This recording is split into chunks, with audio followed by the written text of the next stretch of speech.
আসসালামু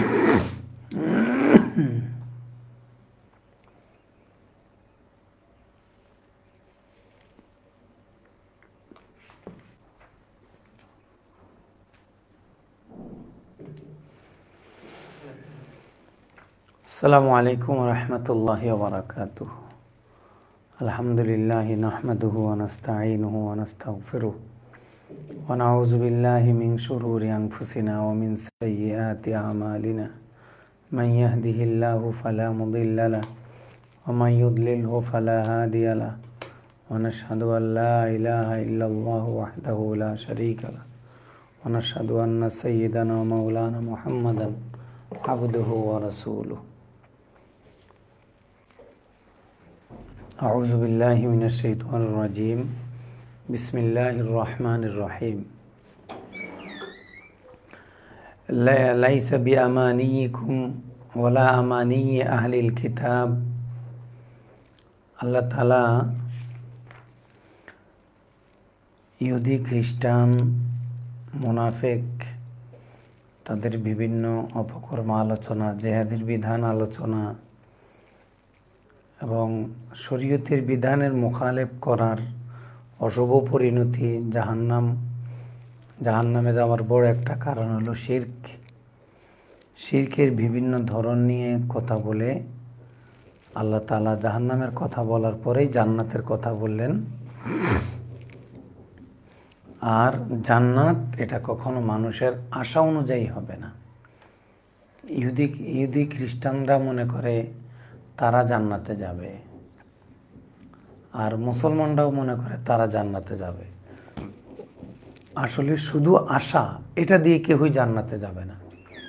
জান্নাতে যাবে আল্লাহর অনুগ্রহের মাধ্যমে। আর অনুগ্রহ পেতে হলে সহি আকীদা এবং নেক আমল লাগবে। সে কথাটা আল্লাহ তাআলা ওয়ামান ইয়ামাল মিনাস সালিহাতি মিন যাকারিন আও উনসা, যে ব্যক্তি নেক আমল করবে, পুরুষ হোক অথবা নারী হোক। উনসুন জমাইলে ইনাসুন, যাকারুন যুকুরুন। অহুয়া মুমিনুন, তবে সে যে নেক আমল করবে এটা হতে হবে মুমিন অবস্থায়, অর্থাৎ ঈমান আনা অবস্থায় যদি নেক আমল করে এবং তাকে মধু পান করানো হয়, শরবত পান করানো হয়, এগুলা বুখারী শরীফের হাদিসে আছে। তাহলে নবী প্রেম এমন একটা ইবাদত যেটা ঈমান ছাড়াও কি ফায়দা দিতে পারে, কবুল হতে পারে। ওয়ামান ইয়ামাল মিনাস সালিহাতি মিন যাকারিন আও উনসা ওয়া হুয়া মুমিন, মুমিন অবস্থায় কেউ যদি নেক আমল করে, সহি আকীদা নিয়ে, সহি আকীদা থাকা অবস্থায় নেক আমল করে, সে নারী হোক আর পুরুষ হোক, ফাউলাইকা ইয়াদখুলুনাল জান্নাতা ওয়া লা ইউযলামুনা নাকিরা। এই নেক আমল যারা করবে এরা ইয়াদখুলুনাল জান্নাতা, তারা জান্নাতে প্রবেশ করবে। ইয়াদখুলুনাল জান্নাতে, জান্নাত এটা তারকিব এখানে মাফুলে বিহি হবে, যদিও বাহ্যিকভাবে দেখা যায় মাফুলে ফিহি, কিন্তু এটা তারকিব হবে মাফুলে বিহি। আমরা অন্য এক ক্লাসেও বলেছিলাম, মাফুলে ফিহির পূর্বে যদি ফি না আসে, ফেলটা যদি লাজেমও হয়, তাহলে হুকমান এই মাফুলে ফিহিটা বিহি হয়ে যাবে, ওই ফেলে লাজেমটা মুতাআদ্দির মতো আমল করবে। এটাকে বলে মাজাজান, হুকমান, ইত্তেসাআন। তাহলে ফাদখুলি ফি ইবাদি ওয়াদখুলি জান্নাতি, এখানেও কিন্তু জান্নাতটা কি মাফুলে বিহি। ওই যে হাদার আল কিসমাতা উলুল কোরবা, কিসমাতাটা কি যদিও মাফুলে ফিহি মূলত, কিন্তু তার কীভাবে মাফুলে বিহি। কেন? ফিহির পূর্বে ফি আসে নাই। মাফুলে ফিহি যদি জামান না হয়, তাহলে এটা পূর্বে ফি না আসলে এটা বিহি হয়ে যেতে পারে। ওয়ালা ইউযলামুনা নাকিরা, তাদের প্রতি জুলুম করা হবে না। নাকির বলা হয় খেজুরের বীচির মাঝে যে গর্তটা থাকে, এই গর্ত, এটাকে বলে নাকির। তাহলে খেজুরের বীচির গর্ত পরিমাণ মানে কি সামান্য পরিমাণও তাদের কাউকে জুলুম করা হবে না। কোনো মানুষ জুলুমের, আল্লাহ কর্তৃক জুলুমের শিকার হবে না। নাকারা ইয়ানকুরু নাকরান অর্থ ঠোকর দেওয়া, আর নাকির এটা যেমন হলো নুকুরানকার। ওয়ামান আহসানু দীনাম মিম্মান আসলামা ওয়াজহা, যারা নেক আমল করবে এদের মধ্য থেকে যারা জান্নাতে যাবে, এই জান্নাতি একদল নারী পুরুষের নাম হলো রাসূল সাল্লাল্লাহু আলাইহি সাল্লামের সাহাবী। সকল সাহাবী জান্নাতি। তো সাহাবায়ে কেরামের বৈশিষ্ট্য কী ছিল? এরা যে জান্নাতি হলো কোন বৈশিষ্ট্যের কারণে? আল্লাহ তাআলা বলছেন, ওয়ামান আহসানু দীনাম মিম্মান আসলামা ওয়াজহাহু লিল্লাহ ওয়া হুয়া মুহসিন। ওই ব্যক্তির চেয়ে উত্তম ধর্ম পালনকারী কে আছে? আহসানু দীনান, উত্তম ধর্ম পালনকারী কে আছে? অর্থাৎ কার ধর্ম পালনটা বেশি উত্তম হতে পারে ওই ব্যক্তির চেয়ে? কে সেই ব্যক্তি? মান আসলামা ওয়াজহাহু, যে তার আপাদমস্তককে পুরা সত্তাকে, আসলামা সঁপে দিয়েছে, ওয়াজহাহু আপন সত্তাকে, লিল্লাহি আল্লাহর বিধানের সামনে। অর্থাৎ আল্লাহ যা হালাল করেছেন তাকে সে হালাল বিশ্বাস করে, আল্লাহ যা হারাম করেছেন তাকে হারাম বিশ্বাস করে, তার পুরা জীবনটাকে আল্লাহর বিধানের সামনে সঁপে দিয়েছে। সে তার সামর্থ্য অনুযায়ী গুনাহ থেকে বাঁচে, সামর্থ্য অনুযায়ী নেক আমল করে, সুযোগ পেলেই তাসবিহ তাহলিল পড়ে, সুযোগ পেলেই তওবা ইস্তেগফার পড়ে, সুযোগ পেলেই সে মানুষের উপকার করে, পরোপকারে ব্যস্ত হয়ে যায়, সুযোগ পেলেই সে কারো না কারো উপকার করে, আল্লাহর ইবাদত করে, খালেকের হক আদায় করে, মাখলুকের হক আদায় করে। এই যে আল্লাহর বিধানের সামনে নিজেকে সঁপে দেয়া, একেবারে সকল প্রয়োজনের ঊর্ধ্বে আল্লাহর বিধানকে মনে করা, এটা ছিল সকল সাহাবীর একটি মৌলিক বৈশিষ্ট্য। এখন আমরা কিন্তু উল্টো হয়ে গেছি। আমরা সব কাজ সারার পরে সুযোগ থাকলে এরপরে আমরা আল্লাহকে স্মরণ করি। সাহাবায়ে কেরামের নিয়ম ছিল আল্লাহর স্মরণের পরে, আল্লাহর বিধান পালনের পরে সময় থাকলে নিজেদের সুবিধা অসুবিধার প্রতি সময় দেওয়া, সেই হিসাবে তারা সময়কে বন্টন করতেন। ওয়া হুয়া মুহসিনুন, নেক আমল করে, আল্লাহকে সঁপে দেয়, নেক আমল করে, তার সঠিক আকীদা, সঠিক বিশ্বাস রেখে যে আল্লাহর কাছে নিজের পুরা সত্তাকে সঁপে দেয়। ওয়াত্তাবা মিল্লাতা ইব্রাহিম হানিফা, একনিষ্ঠভাবে ইব্রাহিম আলাইহিস সালামের যে আদর্শ, এই আদর্শকে যারা অনুসরণ করে, তাহলে এখানে কয়টা কথা বলা হলো?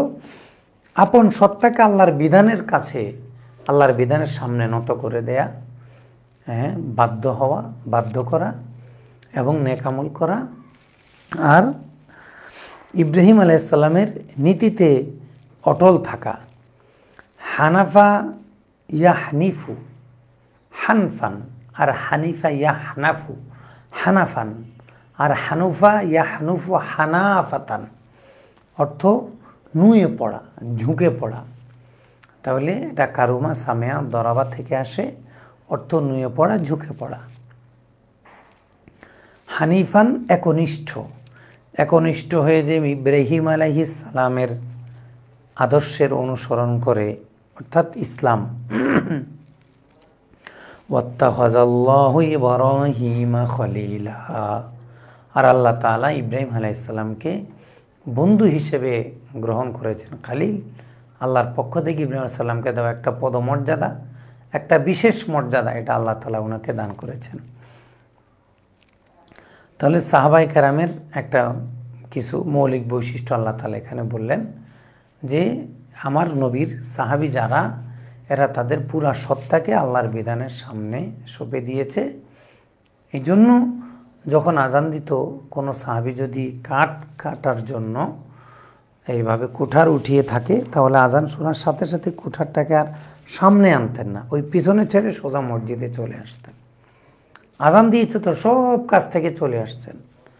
আসলে এটা আমরা কয়জনে পারি? আমরা যারা মাদ্রাসার শিক্ষক, আমরা যারা আলেম মনে করি নিজেদেরকে, আমাদের পক্ষ কি সম্ভব হয়?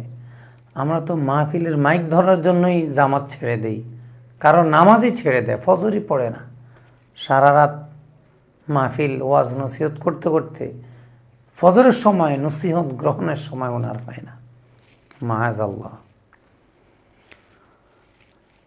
তাহলে যারা আল্লাহর বিধানের কাছে নিজেকে সঁপে দিবে, এ সকল মানুষ এরা কি ঠকবে না জিতবে?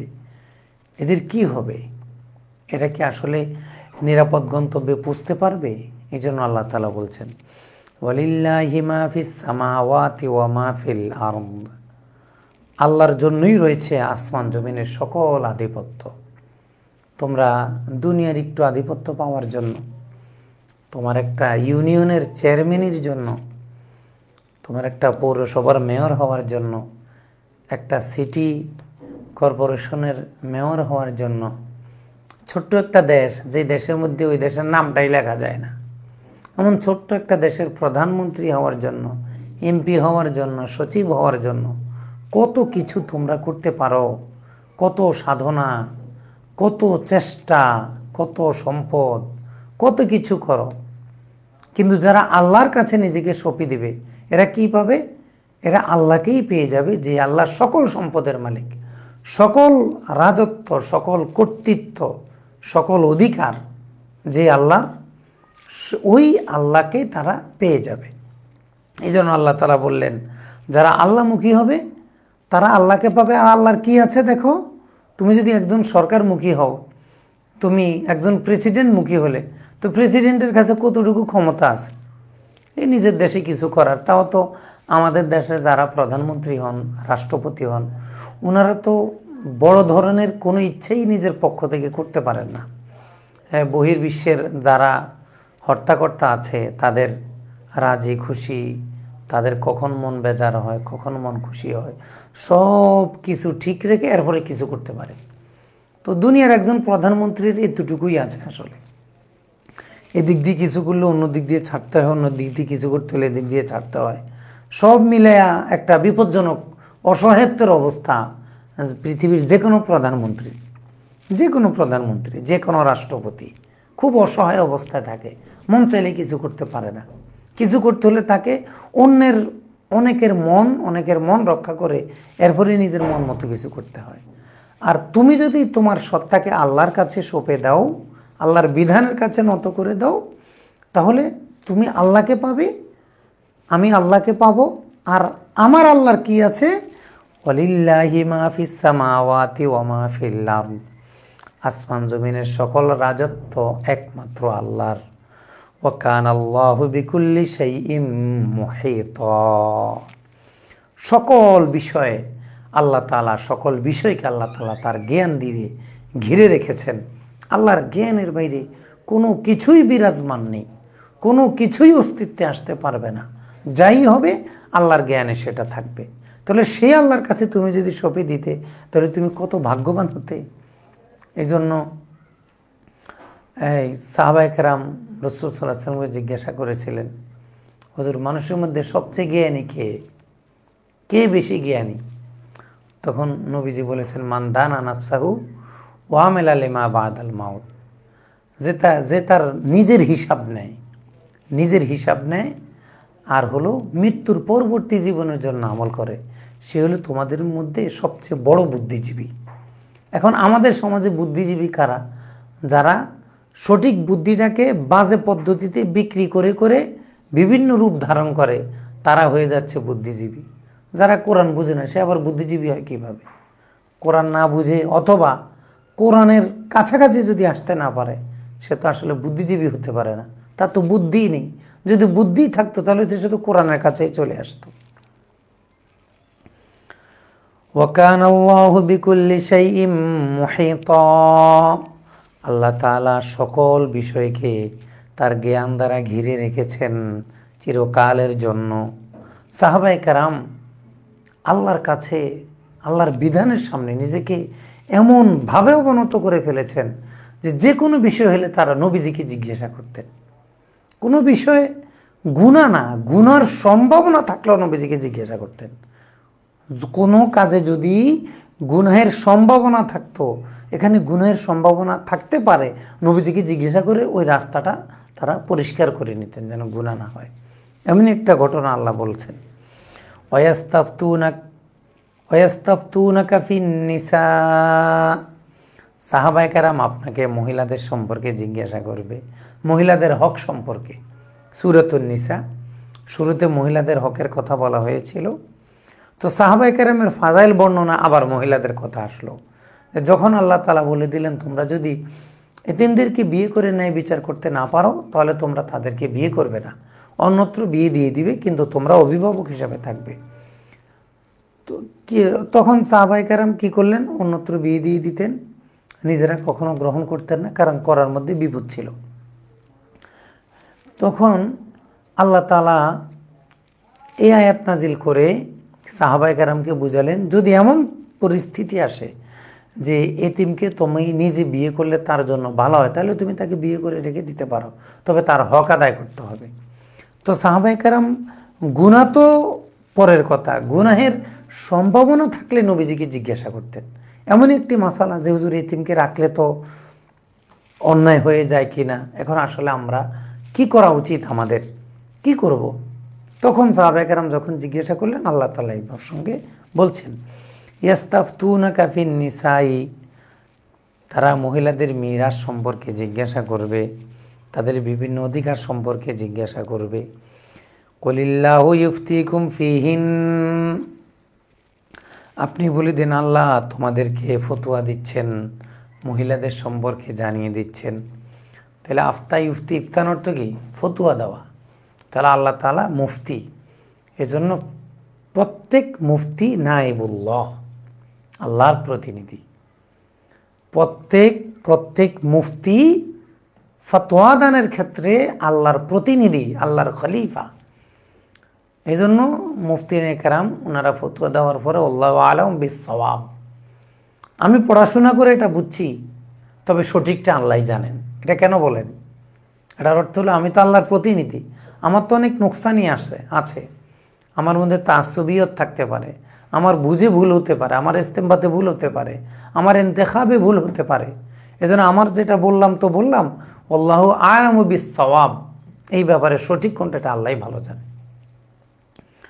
কুলিল্লাহু ইফতিকুম ফিহিন, আল্লাহ তোমাদেরকে মহিলাদের সম্পর্কে ফতোয়া দিচ্ছেন। ওমা ইউতলা আলাইকুম ফিল কিতাব, ওই সকল আয়াত তোমাদেরকে ফতোয়া দিচ্ছে। কোরআনে যে আয়াতগুলো সূরা নিসার শুরুতে তোমাদেরকে তেলাওয়াত করা হয়, কোরআনের যে আয়াতগুলো ইতিপূর্বে তোমাদের মাঝে তেলাওয়াত করা হয়েছিল, ওই তেলাওয়াত করা আয়াতগুলো তোমাদেরকে ফতোয়া দিচ্ছে। তাহলে আল্লাহ ফতোয়া দিচ্ছেন এখন, আর পূর্বের আয়াতগুলো কি ফতোয়া দিচ্ছে। ফি ইয়াতামান নিসা, ওই সকল এতিম মহিলাদের সম্পর্কে, ওই সকল এতিম মহিলা সম্পর্কে। আল্লাতি লা তুতুনাহুন্না মা কুতিবা লাহুন, আল্লাতি লা তুতুনাহুন, যে সকল মহিলাকে তোমরা দাও না, তোমরা দিচ্ছ না, মা কুতিবা লাহুন্না, তাদের মিরাস, তাদের অধিকার, স্ত্রী হিসেবে অধিকার, এতিম হিসেবে অধিকার, এগুলো তোমরা তাদেরকে, যে সকল মহিলাদের অধিকার তোমরা আদায় করছো না, অথচ আল্লাহ তাদেরকে অধিকার দিয়েছেন, ওই সকল মহিলাদের সম্পর্কে আল্লাহ ফতোয়া দিচ্ছেন এবং আল্লাহর কালামও ফতোয়া দিচ্ছে।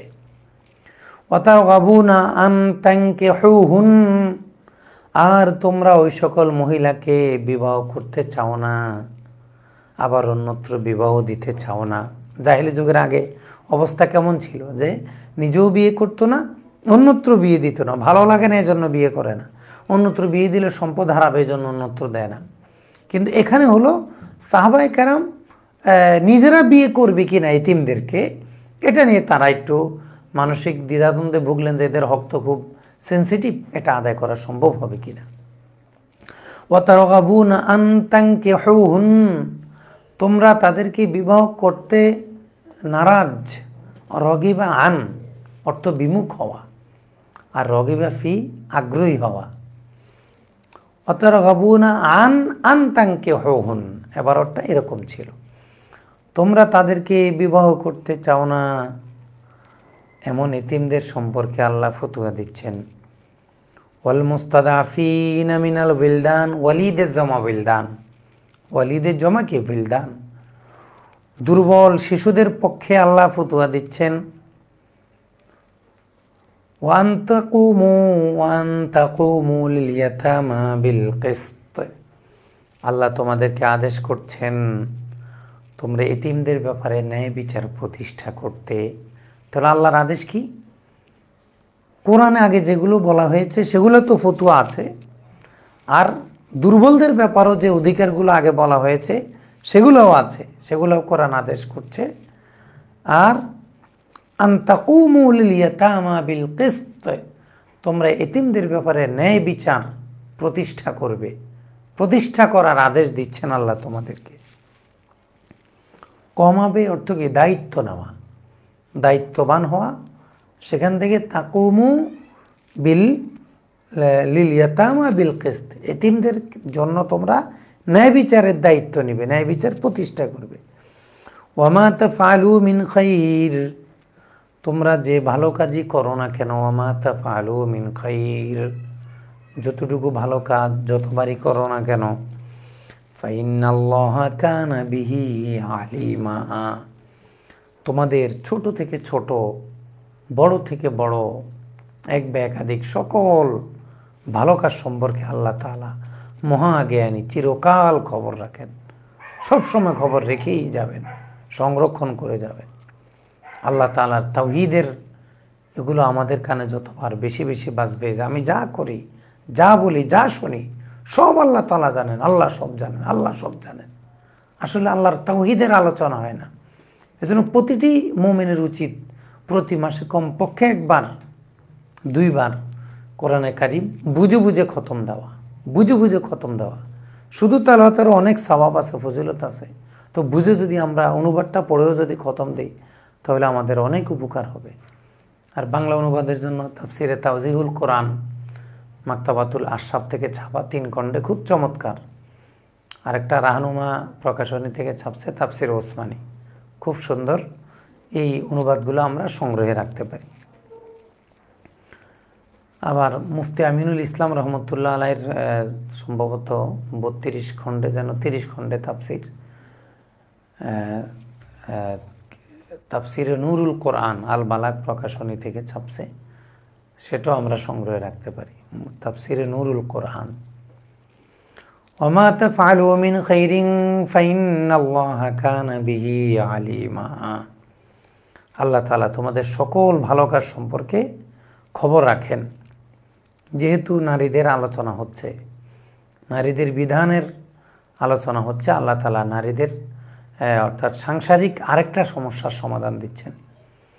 ওয়াইন ইমরাতুন খাফাত মিন বালিহা নুশুজান আও ইরাদা, ওয়াইন ইমরাতুন, যদি কোনো মহিলা খাফাত আশঙ্কা করে, মিন বালিহা, বালুন অর্থ স্বামী, এটা জমা হইল বুউলুন, তার স্বামীর পক্ষ থেকে অসদাচরণের আশঙ্কা করে, অবাধ্যতার আশঙ্কা করে, অর্থাৎ স্বামী তার কোনো হক আদায় করবে না।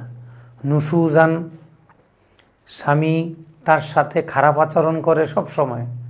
আছে না কিছু দুষ্ট লোক মহিলাদেরকে কাজের মেয়ের মতো মূল্যায়ন করে, নিজের স্ত্রীকে মনে করে চাকরানি, আর উনি হইল রাজা। তো হিসাবটা তো বেঠিক হলো। আপনি যদি এই ঘরের প্রধান হন, আপনার স্ত্রী না রানী হয়ে যায়, তো রানীর সাথে কি মানুষ চাকরের মতো আচরণ করে? তো যে ঘরে আপনার অনেক ক্ষমতা, যে ক্ষমতা নিয়ে আপনি একজন মহিলাকে ধমক দিচ্ছেন, ওই ক্ষমতার একটা অংশ তো আপনার স্ত্রীও আছে। কারণ একটা দেশের একটা পুরুষ যদি হয় রাজা, তার স্ত্রী তো অবশ্যই রানী। তা রাজার যেমন মর্যাদা, রানীরও তো মর্যাদা। তো নিজেকে যদি রাজা মনে করেন তাহলে তো আপনার স্ত্রীকে রানী মনে করতে হবে। আর নিজেকে যদি ছোট মনে করেন তাহলে তো ধমকও দিবেন না, আর ওনাকে রানীও মনে করার দরকার নেই। নিজেকে যত বড় মনে করবেন আপনার বড় হওয়ার সাথে সাথে আপনার স্ত্রীও কিন্তু বড় হচ্ছে। অতএব তার সাথে যে কোনো আচরণ করা যাবে না। যদি এমন হয়ে যায়, কারো অভ্যাসে পরিণত হয়ে যায় অবৈধভাবে, অন্যায়ভাবে অসদাচরণ করার, তখন আল্লাহ তাআলা সমাধান দিচ্ছেন। ওয়াইন ইমরাতুন খাফাত মিন বালিহা নুশুজান, নুশুজ স্ত্রীর সাথে খারাপ আচরণকে বলে কি? নুশুজ। খারাপ আচরণের আশঙ্কা করে স্বামীর পক্ষ থেকে, আও ইরাদান অর্থাৎ বিমুখতার আশঙ্কা করে। খারাপ আচরণ খারাপ করে না, তো তবে কখনো তার সাথে হাসি মুখে কথা বলে না, তার সাথে স্ত্রী সুলভ যেই অধিকারগুলো, এই অধিকারগুলো তার দেখাশোনা, খাওয়া দাওয়া, খোঁজখবর এগুলা নেয় না, রথ সে সব সময় মুখ ফিরিয়ে নেয়। হয়তো অন্য কারো প্রতি তার নজর পড়েছে, অথবা তার অন্য কোনো সমস্যা আছে। তো এমন যদি হয় যে একটা মহিলা কেন দুঃখী হবে, একটা মহিলা কেন এই ঘরে থেকে কষ্ট পাবে, এজন্য আল্লাহ তাআলা এখানেও নারী অধিকার প্রতিষ্ঠা করে দিয়েছেন, এখানেও নারীদেরকে পরামর্শ দিচ্ছেন এবং বিচ্ছেদের সুব্যবস্থা করে দিচ্ছেন। যদি কোনো মহিলা তার স্বামীর অসদাচরণ এবং বিমুখতার আশঙ্কা করে, ফালা জুনাহা আলাইহিমা আন ইউসলিহা বাইনাহুমা সুলহা, তাহলে ফালা জুনাহা আলাইহিমা, এদের কোনো অন্যায় হবে না, আন ইউসলিহা বাইনাহুমা সুলহা, এরা যদি নিজেদের মাঝে কিছু সংশোধন করে নেয়, সমাধান করে নেয়। আল্লাহ তাআলা এতটুকু বলে দিলেন। এরপর আল্লাহ তাআলা বলে দিলেন একটা প্রাকৃতিক কথা, একটা দর্শন, একটা বাস্তবতা বলে দিলেন, ওয়াসসুলহু খায়র, সমাধান করে নেওয়াই উত্তম। ফারেক আলাদা হওয়ার চেয়ে সমাধান করাই কি উত্তম। এই সমাধান হতে পারে এমন একটা দার্শনিক তত্ত্ব আল্লাহ তাআলা দিয়ে দিলেন, বললেন ওয়া উহদিরাতিল আনফুসুশ শুহা, প্রতিটি মানুষকে জন্মগতভাবেই কৃপণ করা হয়েছে। প্রতিটি মানুষ জন্মগতভাবে কি কৃপণ। এখন আপনি বলবেন আমি তো অনেক দান সৎকার করি, আমি তো কৃপণ না। না, আপনিও কৃপণ। কৃপণটা কোন ক্ষেত্রে এটা বের করতে হবে, যে এক একজনে এক একভাবে আমরা কৃপণতা প্রকাশ করি। আপনি দান করেন কিন্তু দেখেন আপনি ভালো আচরণ করতে পারেন না, হ্যাঁ, তাহলে ভালো আচরণের ক্ষেত্রে আপনি কিন্তু কৃপণ। সাধারণত আমরা জন্মগতভাবে অর্থের প্রতি লোভী। ওয়া উহদিরাতিল আনফুসুশ শুহা, মানুষের অন্তরে সব সময় লোভকে উপস্থিত করা হয়েছে। কেন যেন আত্মা আর লোভ একসাথে লেপ্টে দেয়া হয়েছে, এটা কখনো আলাদা হবে না। এজন্য মানুষ যখন মানুষ আছে তো লোভও আছে। এখন প্রশ্ন হলো লোভটা কিসের, সেটা ভিন্ন বিষয়, কিন্তু মানুষের সাথে অবশ্যই লোভ আছে। এখন এই লোভটা বৈধ না অবৈধ সেটা কিন্তু ভিন্ন আলোচনা। এখানে দার্শনিক তত্ত্ব হলো মানুষ মানে লোভী, তার লোভ আছে। তাহলে আল্লাহ তাআলা এখানে যে ইশারাটা দিলেন যে সংশোধন করাই উত্তম, তো হতে পারে স্ত্রী যখন দেখলো তার স্বামী ভালো আচরণ করে না, তার দিকে ভালোভাবে তাকায় না, হাসি খুশি চলে না, স্বামী স্ত্রী একসাথে খেলাধুলাও করে না, ঘরে বসে বসে লুডু খেলতে পারে না, দুজনে বসে তো খেলতে পারে, তো এগুলো তো স্বামী স্ত্রী খেলাধুলা করা তো সুন্নত। নবীজি দৌড় খেলা খেলেছেন না, এখন যারা শহরে দেখে তারা দৌড় দেবী কোথায়, এত বড় ফ্ল্যাট তো পাওয়া যায় না, ছাদে উঠলে পর্দার খেলাপ। এখন কি করবে, তো লুডু কিনে দুইজনে বসে খেলবে, ওই নিয়তে যে নবীজি আম্মাজান আয়েশার সাথে খেলেছেন, আমি আমার বিবির সাথে খেলি, তাহলে একটা সুন্নত আদায় হবে, তাহলে সেই লুডু খেলে সুন্নত সওয়াব পাবে। ইসলাম কত সহজ এবং মনোরম ধর্ম। তো এখানে আল্লাহ তাআলা একটা ইশারা দিয়ে দিলেন যে স্ত্রী যে মোহরানা পায় স্বামী থেকে, সেখান থেকে তাকে যদি কিছু বকশিস দিয়ে দেয়, সে যেহেতু লোভী, কারণ স্ত্রীও তো লোভী, উনি তো মোহরানার টাকা ছাড়ে না, স্বামীও তো লোভী, উনিও তো বেশি টাকা দিতে চায় না, যে কয় টাকা ধরেছে ওই কয় টাকাই দিতে চায়। তা স্বামীও বেশি দিতে চায় না, স্ত্রীও সেখান থেকে কম নিতে চায় না। যখন দুই পক্ষ উহদিরাতিল আনফুসুশ শুহা হয়ে গেল, তখন আল্লাহ তাআলা একটা সমাধানের ইশারা দিয়ে দিলেন যে তোমার সাথে যেহেতু ভালো আচরণ করে না, তুমি কিছু ছাড় দাও, তোমার যে মহারানা ধরেছে সেখান থেকে তোমার স্বামীকে কিছু গিফট করো। তাহাদাও তাহাব্বু, যখন হাদিয়া আসবে, হাদিয়ার আদান প্রদান হবে, তখন কি হবে, তোমাদের মধ্যে ভালোবাসা চলে আসবে।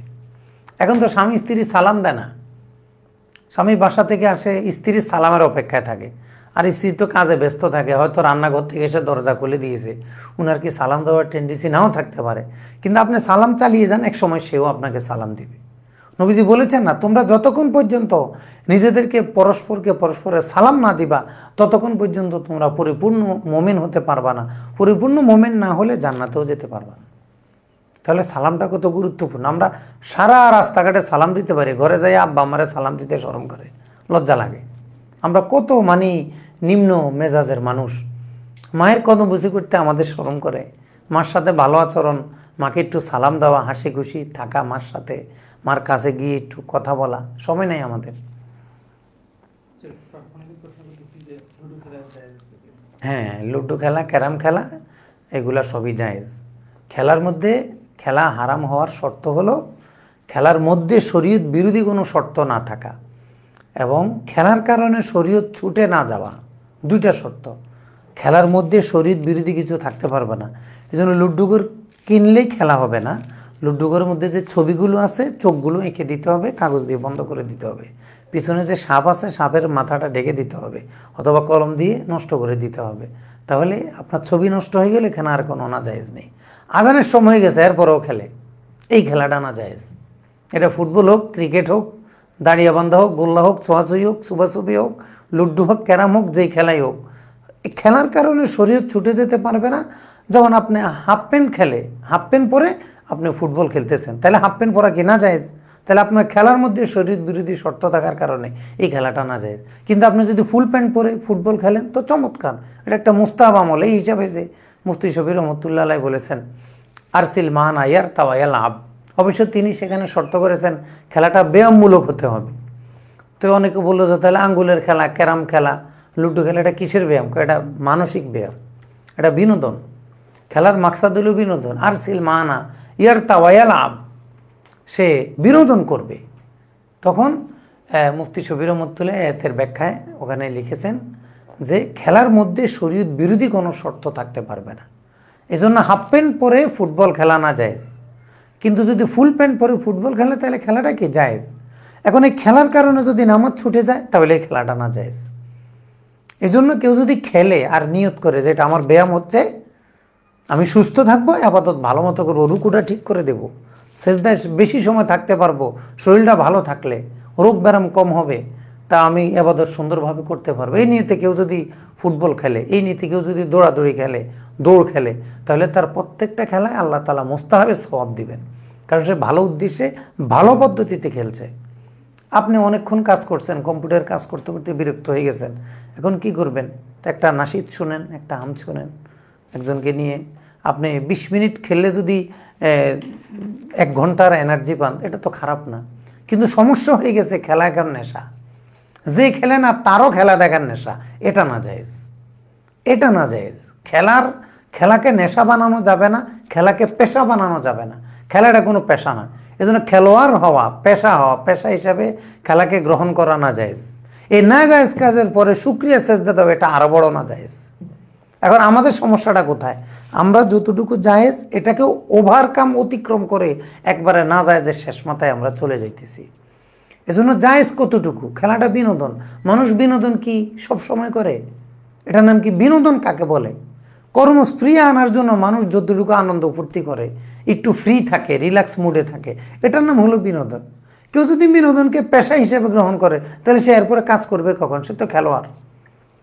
এজন্য খেলোয়াড় হওয়া, খেলা খেলে বেতন নেওয়া, এটা জায়েজ নেই, এটা জায়েজ নেই।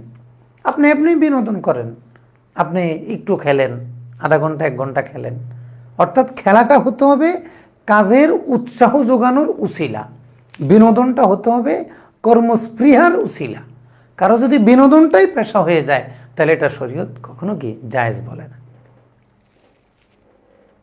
এটা নিয়ে বিভিন্ন আলেমের বিভিন্ন মত থাকতে পারে, হয়তো আরও অনেক পড়াশোনা আছে, সব তো আর আমাদের পক্ষে পড়ে আসার সুযোগ হয়নি। যতটুকু আমরা পড়েছি এর ভিত্তিতে বললাম।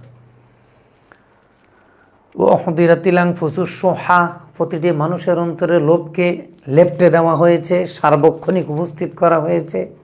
এই জন্য কিছু ছাড় দিয়ে তোমরা ওয়াসুলু খাইর, একটু মিশে যাও, প্রত্যেকের অবস্থানে একটু ছাড়ো, তাহলে সংসারটা কি হবে? সুন্দর হবে। স্বামী স্ত্রী সংসার অর্থাৎ আমাদের এই দাম্পত্য জীবন সুখময় হওয়ার জন্য মূল হলো একটু ছাড় দেওয়া, একটু ছাড় দেওয়া। স্ত্রী একটু দোষ করেছে, আচ্ছা ছাড় দেন, আবার স্বামী একটু ভুল করেছে, স্ত্রী আপনি ছাড় দেন। এই জন্য আনোয়ারা একটা চমৎকার বই আছে, আনোয়ারা, এই বইটা আপনারা পড়াবেন স্ত্রীদেরকে। আর আমরা যারা পুরুষ, আমরা পড়ব কুররাত আয়ুন, 2 খণ্ডে একটা বই আছে, কুররাত আয়ুন, লেখকের নাম মনে নাই, ওটা পড়লে স্ত্রীর হক বোঝা সহজ হবে। আর আনোয়ারা সাহিত্যরত্ন নজিবুর রহমানের লেখা বাংলা একাডেমি থেকে ছেপেছে। এটা পড়লে এই স্ত্রীরা আমাদের হক আদায় করার একটা পদ্ধতি বা আগ্রহ তারা পাবে। ওয়াইন তুহসিনু ওয়া তাত্তাকু, ওয়াইন তুহসিনু, তোমরা যদি তোমাদের স্ত্রীদের সাথে ভালো আচরণ করো, ওয়া তাত্তাকু, জুলুম থেকে যদি বেঁচে থাকতে পারো, ফাইন্নাল্লাহা কানা বিমা তা'মালুনা খাবীরা, ফায়ুজাজিকুম, যদি এগুলো করতে পারো আল্লাহ তাআলা তোমাদেরকে যাজা দিয়ে দিবেন। তো যাজা দিতে হলে তো হিসাব নেওয়া লাগবে। কর্মফল যদি দিতে হয় কর্মের হিসাব রাখতে হয়। এই জন্য আল্লাহ তাআলা বলে দিলেন ফাইন্নাল্লাহা, নিশ্চয় আল্লাহ তাআলা, কানা, চিরকালের জন্য, খবীরম বিমা তা'মালুন, তোমাদের সকল কর্ম সম্পর্কে সবচেয়ে বেশি খবর রাখেন। ওয়ালান তাস্তাতিউ আন তা'দিলু বাইনান নিসা, আল্লাহ তাআলা আরেকটা প্রকৃতি বলে দিলেন, একটা নেচার, মানুষের একটা বাস্তবিক যেটা অবস্থা, হাকিকত বলে দিলেন। ওয়ালান তাস্তাতিউ আন তা'দিলু বাইনান নিসা ওয়ালাউ হারাসতুম, তোমরা কখনো তোমাদের একাধিক স্ত্রীর মাঝে কখনো সমান সমতা রক্ষা করতে পারবে না, কমপক্ষে ভালোবাসার সমতা রক্ষা করতে পারবে না। যদি একজনকে, সবাইকে কাপড় দিয়েছো সমান, সবাইকে খরপোশ দিয়েছো সমান, বাসাবাড়ি সব দিয়েছো, কিন্তু একজনের প্রতি তোমাদের কিন্তু বেশি আকর্ষণ থাকতে পারে, এটা হলো মানবিক দুর্বলতা। এটা ধর্মীয় দুর্বলতা না, এটা হলো মানবিক দুর্বলতা। মানবিক দুর্বলতা আল্লাহ তাআলা বলছেন ওয়ালান তাস্তাতিউ, তোমরা কখনো সক্ষম হবে না, আন তা'দিলু, আদালা ইয়াদিলু আদলান, ন্যায় বিচার করা, ইনসাফ করা, ন্যায় বিচার করতে, বাইনান নিসা, তোমাদের একাধিক স্ত্রীর মাঝে ভালোবাসার ক্ষেত্রে, ওয়ালাউ হারাসতুম, যদিও তোমরা চাও, যদিও তুমি চাও তোমার একাধিক স্ত্রীকে সমানভাবে ভালোবাসতে পারবা না, কারণ এক মনে দুইটা মাহবুব, দুইটা ভালোবাসার বিষয় সমানভাবে একত্রিত হতে পারে না। এই জন্য ফাইন্না শিরকা লাযুলমুন আযীম, আল্লাহর ভালোবাসার চাইতে কারো ভালোবাসা যদি বেড়ে যায় এটা শিরক। আল্লাহর চাইতে কাউকে বেশি ভালোবাসা যাবে না। এখন আমি আমার সন্তানকে না দেখলে যেভাবে বিমূর্ষ হয়ে যাই, আল্লাহকে দেখি না, বিমূর্ষ তো হই না, তাহলে কি আমি আমার সন্তানকে আল্লাহর চেয়ে বেশি ভালোবাসি? না, এটাকে বেশি ভালোবাসা বলে না। আল্লাহর চাওয়া আর সন্তানের চাওয়া যখন বিপরীত হবে তখন আমি কাটটা চাই, তখন বোঝা যাবে ভালোবাসা কোনটা। আল্লাহর চাওয়া আর সন্তানের চাওয়া, সন্তান বলল যে আব্বু একটা স্মার্টফোন কিনে দাও, আপনি স্মার্টফোন কিনে দিবেন বোকার মতো? স্মার্টফোন কিনে না দিয়ে, একটা মোবাইল কিনে না দিয়ে একটা বিষাক্ত আজদাহা সাপ কিনে দেন, সেটা অনেক ভালো। সাপটা একে দ্রুত দংশন করে মেরে ফেলবে, সে নিজে খুব দ্রুত শেষ হয়ে যাবে, কিন্তু জাতিকে নিয়ে শেষ হবে না। কিন্তু যদি একটা মোবাইল কিনে দেন একটা মেয়েকে, একটা ছেলেকে, তাহলে কত চরিত্রহীন কাজ এরা করবে, এগুলোর কোনো দাড়ি কমা শেষ দেওয়া আমাদের পক্ষে সম্ভব না। এজন্য এগুলা সন্তানের চাওয়া, অর্থাৎ আমি যাকে ভালোবাসি তার চাওয়া আর আল্লাহর চাওয়া যখন মুখোমুখি হবে তখন বুঝে যাবে আমি কাকে বেশি ভালোবাসি। ওয়ালাউ হারাসতুম, যদিও তোমরা চাও পরস্পরকে সমানভাবে ভালোবাসতে, এটা তোমরা পারবা না, কখনো পারবা না। ফালা তামিলু কুল্লাল মাইল, তোমরা কারো প্রতি একেবারে বেশি পরিমাণে ঝুঁকে পড়বে না। স্ত্রী তো সবাই তোমার, সবার অধিকার সমান, কারো প্রতি এই পরিমাণ ঝুঁকে পড়বে না। ফাতাজারুহা কাল মুআল্লাকা, আরেকজনকে এমন ঝুলন্ত রেখে দিয়েছো, তাকে স্ত্রী হিসাবে রেখেছো কি রাখোনি এটাও সে বুঝে না। এই যে ডায়াবেটিস অবস্থায় রেখে দেওয়া, হ্যাঁ, প্যারালাইজড অবস্থায় রেখে দেওয়া, এটা হলো কাল মুআল্লাকা। তোমার একজন স্ত্রীকে এত বেশি ভালোবাসো, তার কাছে এত বেশি আসা যাওয়া করো, তার সাথে এত বেশি আদান প্রদান করো, আরেকজনের কাছে যাওই না, এখন সে বুঝতেছে না তুমি তাকে রেখেছো না ছেড়ে দিয়েছো, এটা হলো কাল মুআল্লাকা। ওয়াজারা ইয়াজিরু, ওয়াজরান অর্থ ছেড়ে দেয়া, আর ওয়াজিরা ইয়াজারু ওয়াজারান, এটা অর্থ কি? ছেড়ে দেয়া। ফাতাজারুহা কাল মুআল্লাকা, ঝুলিয়ে রাখার মতো তাকে ফেলে রেখো না। ওয়াইন তুসলিহু ওয়া তাত্তাকু, ওয়াইন তুসলিহু, ইনসাফপূর্ণ বন্টনের মাধ্যমে তোমরা যদি সংশোধন করে নাও, অর্থাৎ প্রত্যেকের মাঝে কি করো? সমতা রক্ষা করো, যতটুকু তার অধিকার, অধিকারের ক্ষেত্রে সমতা রক্ষা করা ওয়াজিব, কিন্তু ভালোবাসার অন্তরে জায়গা দেওয়ার ক্ষেত্রে সমতা রক্ষা করা ওয়াজিব না। কেন? লান তাস্তিউ, কখনোই তোমরা এটা পারবা না, কখনো পারবা না। যেটা আমরা পারবো না সেটা কখনো আমাদের তাকলিফের বিষয় হতে পারে না। এই জন্য একজন বাবা তার সব সন্তানকে সমানভাবে ভালোবাসতে নাও পারেন, এটা সমস্যা নেই, কিন্তু বন্টনের সময় সবাইকে সমান দিতে হবে। এটা হলো ইনসাফ।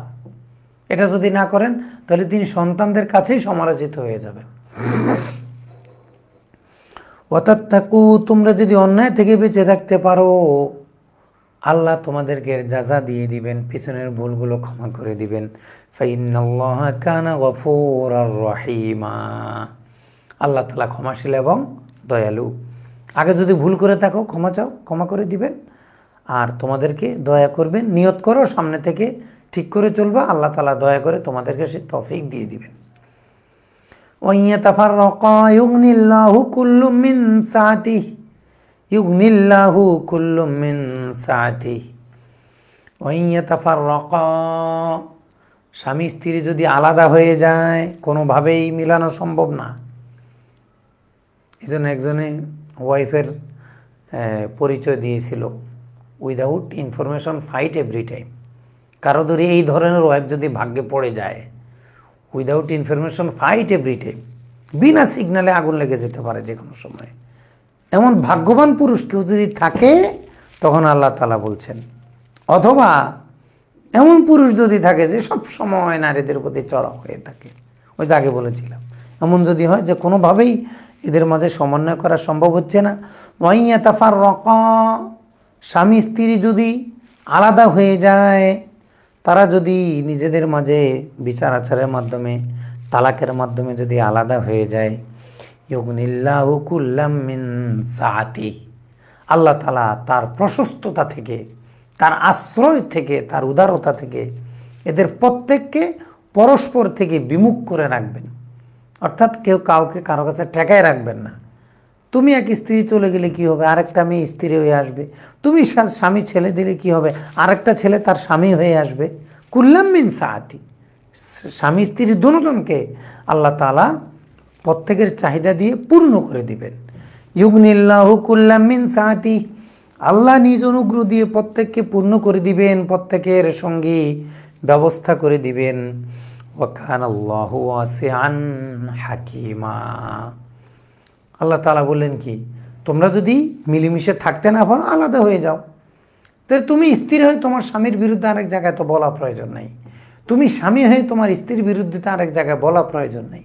চেষ্টা করেছো মিলেমিশে থাকতে পারো না, কোনোভাবে মিলমিশ হয় না, সাহাবায়ে কেরাম করেছেন না।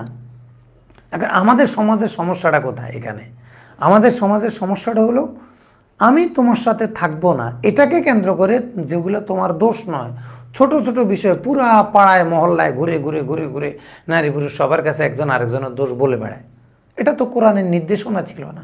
কোরআন বলেছে ওয়াইয়াতাফাররাকা, তোমরা সামাজিক বিশৃঙ্খলা না করে শান্তিপূর্ণভাবে, এই স্ত্রী তুমি তোমার স্বামীর কাছ থেকে তালাক চেয়ে নাও।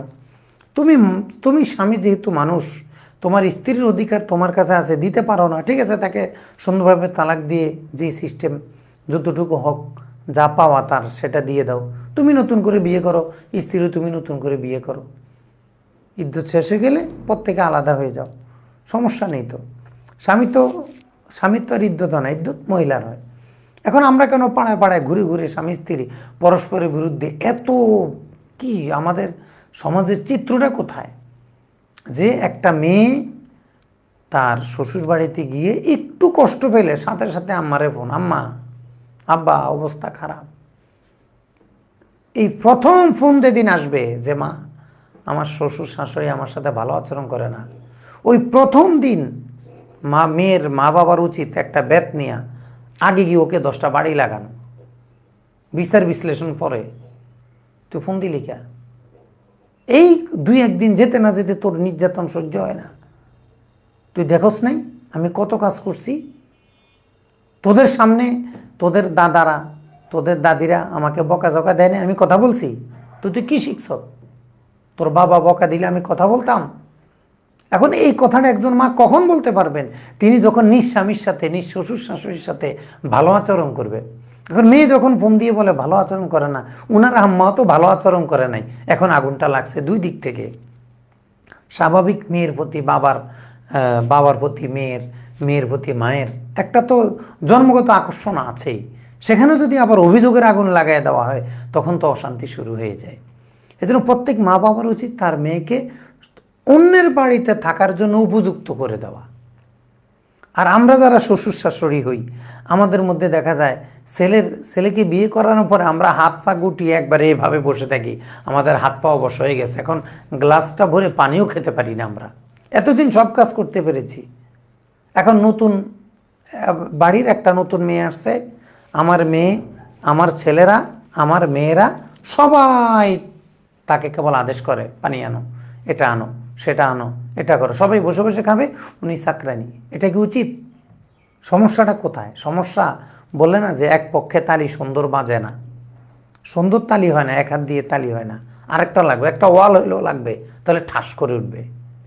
আপনি এইভাবে থাপড় দেন সারাদিন, আওয়াজ হবে, কেউ ব্যথা পাবে, কিন্তু আপনি কোনো মানুষকে পান না, তো একটা ওয়ালে দেন, এক পক্ষে কিছু থাকতে হয় না, ঝগড়াটা জমে না। এখন দেখেন আমরা শ্বশুর শাশুড়িরা কি করছি, আমার স্ত্রী, আমার ছেলের স্ত্রীকে আমি কাজের মেয়ে বানিয়ে ফেলেছি। আরে মা, আরে বাবা, এই মেয়েটা তো আপনার কাজের মেয়ে না, এটা তো আপনার মেয়ে, সেটা আপনাকে আম্মা বলে, কাজের মেয়েকে আম্মা বলে। তা আপনার মেয়েকে আপনি কেমন করতেন, এখন তেমনই করেন। ঠিক আমাদের মেয়েদেরও বোঝা উচিত যে আমার স্বামী আমার মা বাবাকে আব্বা আম্মা বলে, আমি এই দুটা নারী পুরুষকে আব্বা আম্মা বলি, অতএব আমার মা বাবার মতো তাদের সাথে আচরণ করা উচিত। অর্থাৎ একটু যদি ছাড়ের মানসিকতা হয় তাহলে বিষয়টা অনেক সুন্দর হয়। হ্যাঁ, মানুষ হিসেবে আমরা রাগ করতে পারি, এটা দোষের না। রাগ করার পরে আপনি তওবা করেন, মাপ চেয়ে নেন যে আম্মা ভুল হয়ে গেছে, যে ভুল হয়ে গেছে, মাপ চান, স্বামীর কাছে মাপ চান, বাবার কাছে মাপ চান, শ্বশুরের কাছে মাপ চান, শাশুড়ির কাছে মাপ চান। আর মাপ চাইবেন আর ভুল করবেন, এই ধরনের সর্বেসগির করার তো সুযোগ নেই। এই জন্য আমাদের সামাজিক সমস্যাটা কোথায়, আর কোরআন আমাদেরকে কীভাবে স্টেপ বাই স্টেপ সমাধান দিচ্ছে। তাহলে আল্লাহ তাআলা বললেন, তোমরা যদি সুন্দরভাবে তালাক নিয়ে আলাদা হয়ে যাও, তোমাদের প্রত্যেককে আল্লাহ তাআলা একজন আরেকজন থেকে বিমুখ রাখবেন, অর্থাৎ প্রত্যেকের আশা পূর্ণ করে দিবেন। তোমাকে ভালো একটা স্বামী মিলিয়ে দিবেন, তোমাকে ভালো একটা স্ত্রী মিলিয়ে দিবেন। তবে শর্ত হলো কি, ফেতনা করা যাবে না। যদি ফেতনা করো তাহলে তো তোমার একজনের বদনাম আরেকজনে বলো, তো আরেকটা মেয়ে আসতে, আরেকটা ছেলে তোমার কাছে আসতে অবশ্যই বিলম্ব হবে, একটু ভেবেচিন্তে তারা আগাবে। এগুলো তো তোমাদের কাদা ছড়াছড়ির কারণে। কুল্লাম মিন সাআতিহি ওয়া ইয়াতাফাররাকা ইউগনিল্লাহু কুল্লাম মিন সাআতিহি ওয়া কানাল্লাহু ওয়াসিআন হাকীমা। আল্লাহ তাআলা চিরকালের জন্য প্রশস্ততার অধিকারী। রিজিকের প্রশস্ততা, প্রয়োজন পূরণের প্রশস্ততা আল্লাহ তাআলার, সকল বান্দার মখলুকের সকল প্রয়োজনের আয়োজক। ওয়াসিআন, বান্দার সকল প্রয়োজনের আয়োজক এবং নিয়ন্ত্রক, প্রাচুর্যতার অধিকারী, রহে ও হাকিমা, প্রজ্ঞাবান। কখন দিতে হবে, কতটুকু দিতে হবে, এটা আল্লাহই ভালো বুঝেন। এখন আল্লাহ যে তোমাকে দিবে আল্লাহর অনুগ্রহ থেকে, আসলে আল্লাহ কি দিতে পারবে? তোমার একটা চিন্তা আসতে পারে যে আমি আল্লাহর কথা মেনে আলাদা হয়ে যাব, তাহলে আমি কি ভালো একটা স্বামী পাবো? আমি স্ত্রী থেকে আলাদা হয়ে যাব, তাহলে আমি কি ভালো একটা স্ত্রী পাবো? আল্লাহ কি আমাকে দিবে? এই মুমিনের অন্তরে যখন এই চিন্তাটা আসবে, তখনই আল্লাহ তাআলা তাওহীদের বীজ বপন করে দিচ্ছেন। ওয়ালিল্লাহি মা ফিস সামাওয়াতি ওয়া মা ফিল আরদ, আল্লাহর জন্যই রয়েছে আসমান জমিনের সকল কিছু, যত কিছু দেখো সব আল্লাহর। অতএব তুমি আল্লাহর কথা ছেড়ে দাও, আল্লাহর কথা গ্রহণ করো, আল্লাহর কথার কাছে তুমি নিজেকে আসলিম সঁপে দাও। তাহলে কিভাবে? আল্লাহর যা আছে সব কিছু থেকে আল্লাহ তাআলা তোমাকে দিয়ে দিবেন। ওয়ালিল্লাহি মা ফিস সামাওয়াতি ওয়া মা ফিল আরদ, তুমি কোন আল্লাহর কাছে সঁপে দিচ্ছ? যে আল্লাহর অধীনে রয়েছে আসমান জমিনের সকল রাজত্ব, সব কিছু আল্লাহর অধীনে। ওয়ালাকাদ ওয়াসাইনাল্লাযীনা উতুল কিতাবা মিন ক্বাবলিকুম ওয়া ইয়্যাকুম, আমি তোমাদেরকে এবং তোমাদের পূর্ববর্তী আহলে কিতাবদেরকে, যত জাতিকে আমি কিতাব দিয়েছি সবাইকে এবং তোমাদেরকে আমি জোর ওসিয়ত করছি, আনিত্তাকুল্লাহ, তোমরা আল্লাহকে ভয় করো। তোমাদের পূর্ববর্তী আহলে কিতাব যারা ছিল, অর্থাৎ তোমাদের পূর্ববর্তী সকল উম্মতকে এবং তোমাদেরকে আমি জোর আদেশ করছি কিসের? আনিত্তাকুল্লাহ, তোমরা আল্লাহকে ভয় করো। আল্লাহকে ভয় করে কিভাবে? আল্লাহর বিধান মানার মাধ্যমে আল্লাহকে ভয় করা, অর্থাৎ গুনাহ থেকে বেঁচে থাকা, এটা হলো আল্লাহকে ভয় করা। কেউ যদি গুনাহ থেকে বাঁচে, এটাকে বলে আল্লাহকে ভয় করা। কেউ যদি আল্লাহর বিধান মেনে চলে, এটাকে বলে আল্লাহকে ভয় করা। আল্লাহর ভয়ে একবারে কাছুকুচু দিয়ে বসে থাকা, এটার নাম আল্লাহকে ভয় করা নয়। আল্লাহকে একজনে ভয় করে কি করে না, সেটা দেখতে হবে সে শরীয়ত মেনে চলে কি চলে না। কেউ যদি শরীয়ত মেনে চলে, তাহলে মনে করতে হবে সেই আল্লাহকে ভয় করে। ওয়াইন্না আকরামাকুম ইনদাল্লাহি আতকাকুম, যে বেশি শরীয়ত মানে সেই তোমাদের মধ্যে পরেজগার মুত্তাকি। ওয়াইয়াকুম আনিত্তাকুল্লাহ, তোমরা আল্লাহর শাস্তিকে ভয় করো আল্লাহর বিধান মেনে চলার মাধ্যমে। ওয়াইন তাকফুরু ফাইন্না লিল্লাহি মা ফিস সামাওয়াতি ওয়া মা ফিল আরদ, যদি তোমরা আল্লাহকে অস্বীকার করো, অস্বীকার করে কি করবা? আল্লাহর কি ক্ষতি করবা? তুমি যদি আল্লাহকে অস্বীকার করো, ইসলামকে যদি না মানো, তুমি যদি নাস্তিক হও, তুমি যদি হিন্দু হও, বৌদ্ধ, খ্রিস্টান, ইহুদি, আহলে কোরআন হও, তুমি যদি অন্য আকীদা গ্রহণ করো, তুমি যদি কাফের হয়ে যাও, তাহলে কি হবে? ফাইন্না লিল্লাহি মা ফিস সামাওয়াতি ওয়া মা ফিল আরদ, আসমান জমিনের সকল রাজত্ব আধিপত্য তো একমাত্র আল্লাহর। অতএব তোমার কুফরির কারণে আল্লাহর কিছুই আসা যায় না, তুমি ক্ষতিগ্রস্ত হবে, আল্লাহর কিছুই হবে না। ইন তাকফুরু ফাইন্না লিল্লাহি মা ফিস সামাওয়াতি ওয়া মা ফিল আরদ ওয়া কানা আল্লাহু গনিয়্যান হামিদা। আল্লাহ তাআলা গনিয়্যান, সকল সৃষ্টি থেকে বিমুখ, সকল সৃষ্টি থেকে বিমুখ, হামিদা, প্রশংসিত। আল্লাহ তাআলার প্রত্যেকটি কাজ প্রশংসিত, প্রত্যেকটি আদেশ প্রশংসিত। এজন্য আল্লাহর বিধানে কেউ যদি সন্দেহ পোষণ করে, তাহলে সে কি হয়ে যাবে? সাথে সাথে কাফের হয়ে যাবে। ওয়ালিল্লাহি মা ফিস সামাওয়াতি ওয়া মা ফিল আরদ, আল্লাহ তাআলা বারবার তাওহীদের কথা বলছেন, যে তাওহীদ মূল, তাওহীদ মূল, আল্লাহর শক্তিই মূল। আল্লাহর ইচ্ছাই ইচ্ছা, তোমাদের ইচ্ছা কোনো ইচ্ছা না। আল্লাহর শক্তিই শক্তি, তোমাদের শক্তি কোনো শক্তি না। রাজনৈতিক শক্তি, সামরিক শক্তি, এগুলো কিছুই না। ওমা রমাইতা ইজ রমাইতা ওয়ালাকিন্নাল্লাহ রমা, আপনার নিক্ষেপ মূলত নিক্ষেপ না, আল্লাহই নিক্ষেপ করছেন, আপনি নিক্ষেপ করছেন না। অর্থাৎ তোমরা কিছুই করতে পারবা না, আল্লাহর ইচ্ছা ছাড়া, আল্লাহর অনুমতি ছাড়া, আল্লাহর আদেশ ছাড়া কিছুই করতে পারবে না তোমরা। যেহেতু করতে পারবে না, অতএব আল্লাহর কাছে নিজেকে সঁপে দাও। এই জন্য তাওহীদ, এটা তাওহীদ যার যত বেশি হবে, সে তত বেশি আল্লাহওয়ালা হবে। যার তাওহীদ যত বেশি হবে, তাওহীদ যত মজবুত হবে, সে তত বড় আল্লাহওয়ালা হবে। এই জন্য একজনে খুব ইবাদত করে, আকীদা স্পষ্ট না। আরেকজনে কম ইবাদত করে, কিন্তু আকীদা স্বচ্ছ। আল্লাহর দরবারে যার আকীদা স্বচ্ছ, কম আমল থাকা সত্ত্বেও তার মুক্তি সহজ। এটার অর্থ এটা না আপনাকে আমল কম করতে বলেছে, সেটা বলে নাই। আকীদার বিশুদ্ধতার গুরুত্ব দেওয়া হয়েছে। কারণ রাসূল সাল্লাল্লাহু আলাইহি ওয়াসাল্লামের চাইতে তো বেশি আকীদা বিশুদ্ধি কারো ছিল না। নবীজি তো নামাজ পড়তে পড়তে পা ফুলিয়ে ফেলেছেন। আমাদের মধ্যে একদল লোক সত্যি এমন পাওয়া যায়, মুরজিয়াদের মতো, এত নেক আমল লাগবে না, নেক আমল করার দরকার নাই। আল্লাহর আনা ইনদা জান্নি আবদিবি, আল্লাহর ব্যাপারে সুধারণাই নাজাতের জন্য যথেষ্ট। এটা আল্লাহ বলে দিয়েছে না, লাইসা বিআমানিকুম, তোমাদের এইসব মোয়ামার্কা আশা দিয়ে জান্নাত পাওয়া যাবে না। তোমাদেরকে নেক আমল করে সহিহ আকীদা নিয়ে জান্নাতে যেতে হবে। ওয়া কানাল্লাহু গনিয়্যান হামিদা ওয়ালিল্লাহি মা ফিস সামাওয়াতি ওয়া মা ফিল আরদ, আসমান জমিনের রাজত্ব কর্তৃত্ব একমাত্র আল্লাহর। আসমান, সামাওয়াত, আসমানের যত সম্পদ আছে, ওয়াল আরদ, জমিনের যত সম্পদ আছে, যত রাজত্ব ক্ষমতা আছে, সব আল্লাহর। এরপর আল্লাহর কথা কেন মানবা না? কেন মানবা না? এর বাইরে তোমার যাওয়া দরকারটা কি? কেনই বা তুমি যাবা? এই তাওহীদ মানুষের অন্তরে যখন আসবে, তখন মানুষ আল্লাহমুখী জীবনযাপনে অভ্যস্ত হবে, চেষ্টা করবে। ওয়াকাফা বিল্লাহি ওয়াকিলা, তোমাদের আমলের দায়িত্ব, তোমাদের আমলের সাক্ষী হিসাবে আল্লাহই যথেষ্ট। আমল সংরক্ষণের দায়িত্ব, এটা আল্লাহই যথেষ্ট। তোমাদের সকল আমলের সাক্ষী, এবং আল্লাহর ক্ষমতা যে আল্লাহরই, সব ক্ষমতা যে একমাত্র আল্লাহর, এটা তোমরা যদি বিশ্বাস নাও করো, এটা আল্লাহই এই সাক্ষী দেওয়ার জন্য কি যথেষ্ট। অতএব তোমরা যদি বিশ্বাস না করো, এতে আল্লাহর কিছুই যায় আসে না। এই আশা ইউযহিবকুম, আল্লাহ যদি চান, ইউযহিবকুম, তোমাদেরকে সরিয়ে দিতে, আইয়ুহান নাস, হে মানব মণ্ডলী। আল্লাহ যদি চান তোমাদেরকে সরিয়ে ওয়ায়াতি বিআখরিন, তোমাদেরকে সরিয়ে অন্য জাতি আল্লাহ তাআলা নিয়ে আসতে যদি চান, আল্লাহ তাআলা এটা পারেন। ইনশা তিনি যদি চান তোমাদেরকে সরিয়ে দিবেন, অন্য জাতিকে আনবেন, তাহলে এটাকে আল্লাহ করতে পারেন। ওয়া কানাল্লাহু আলা যালিকা কাদিরা, আল্লাহ তাআলা চিরকালের জন্য এই ধরনের রিপ্লেসমেন্ট, একজনের এক জাতির জায়গায় আরেক জাতিকে আনতে সক্ষম।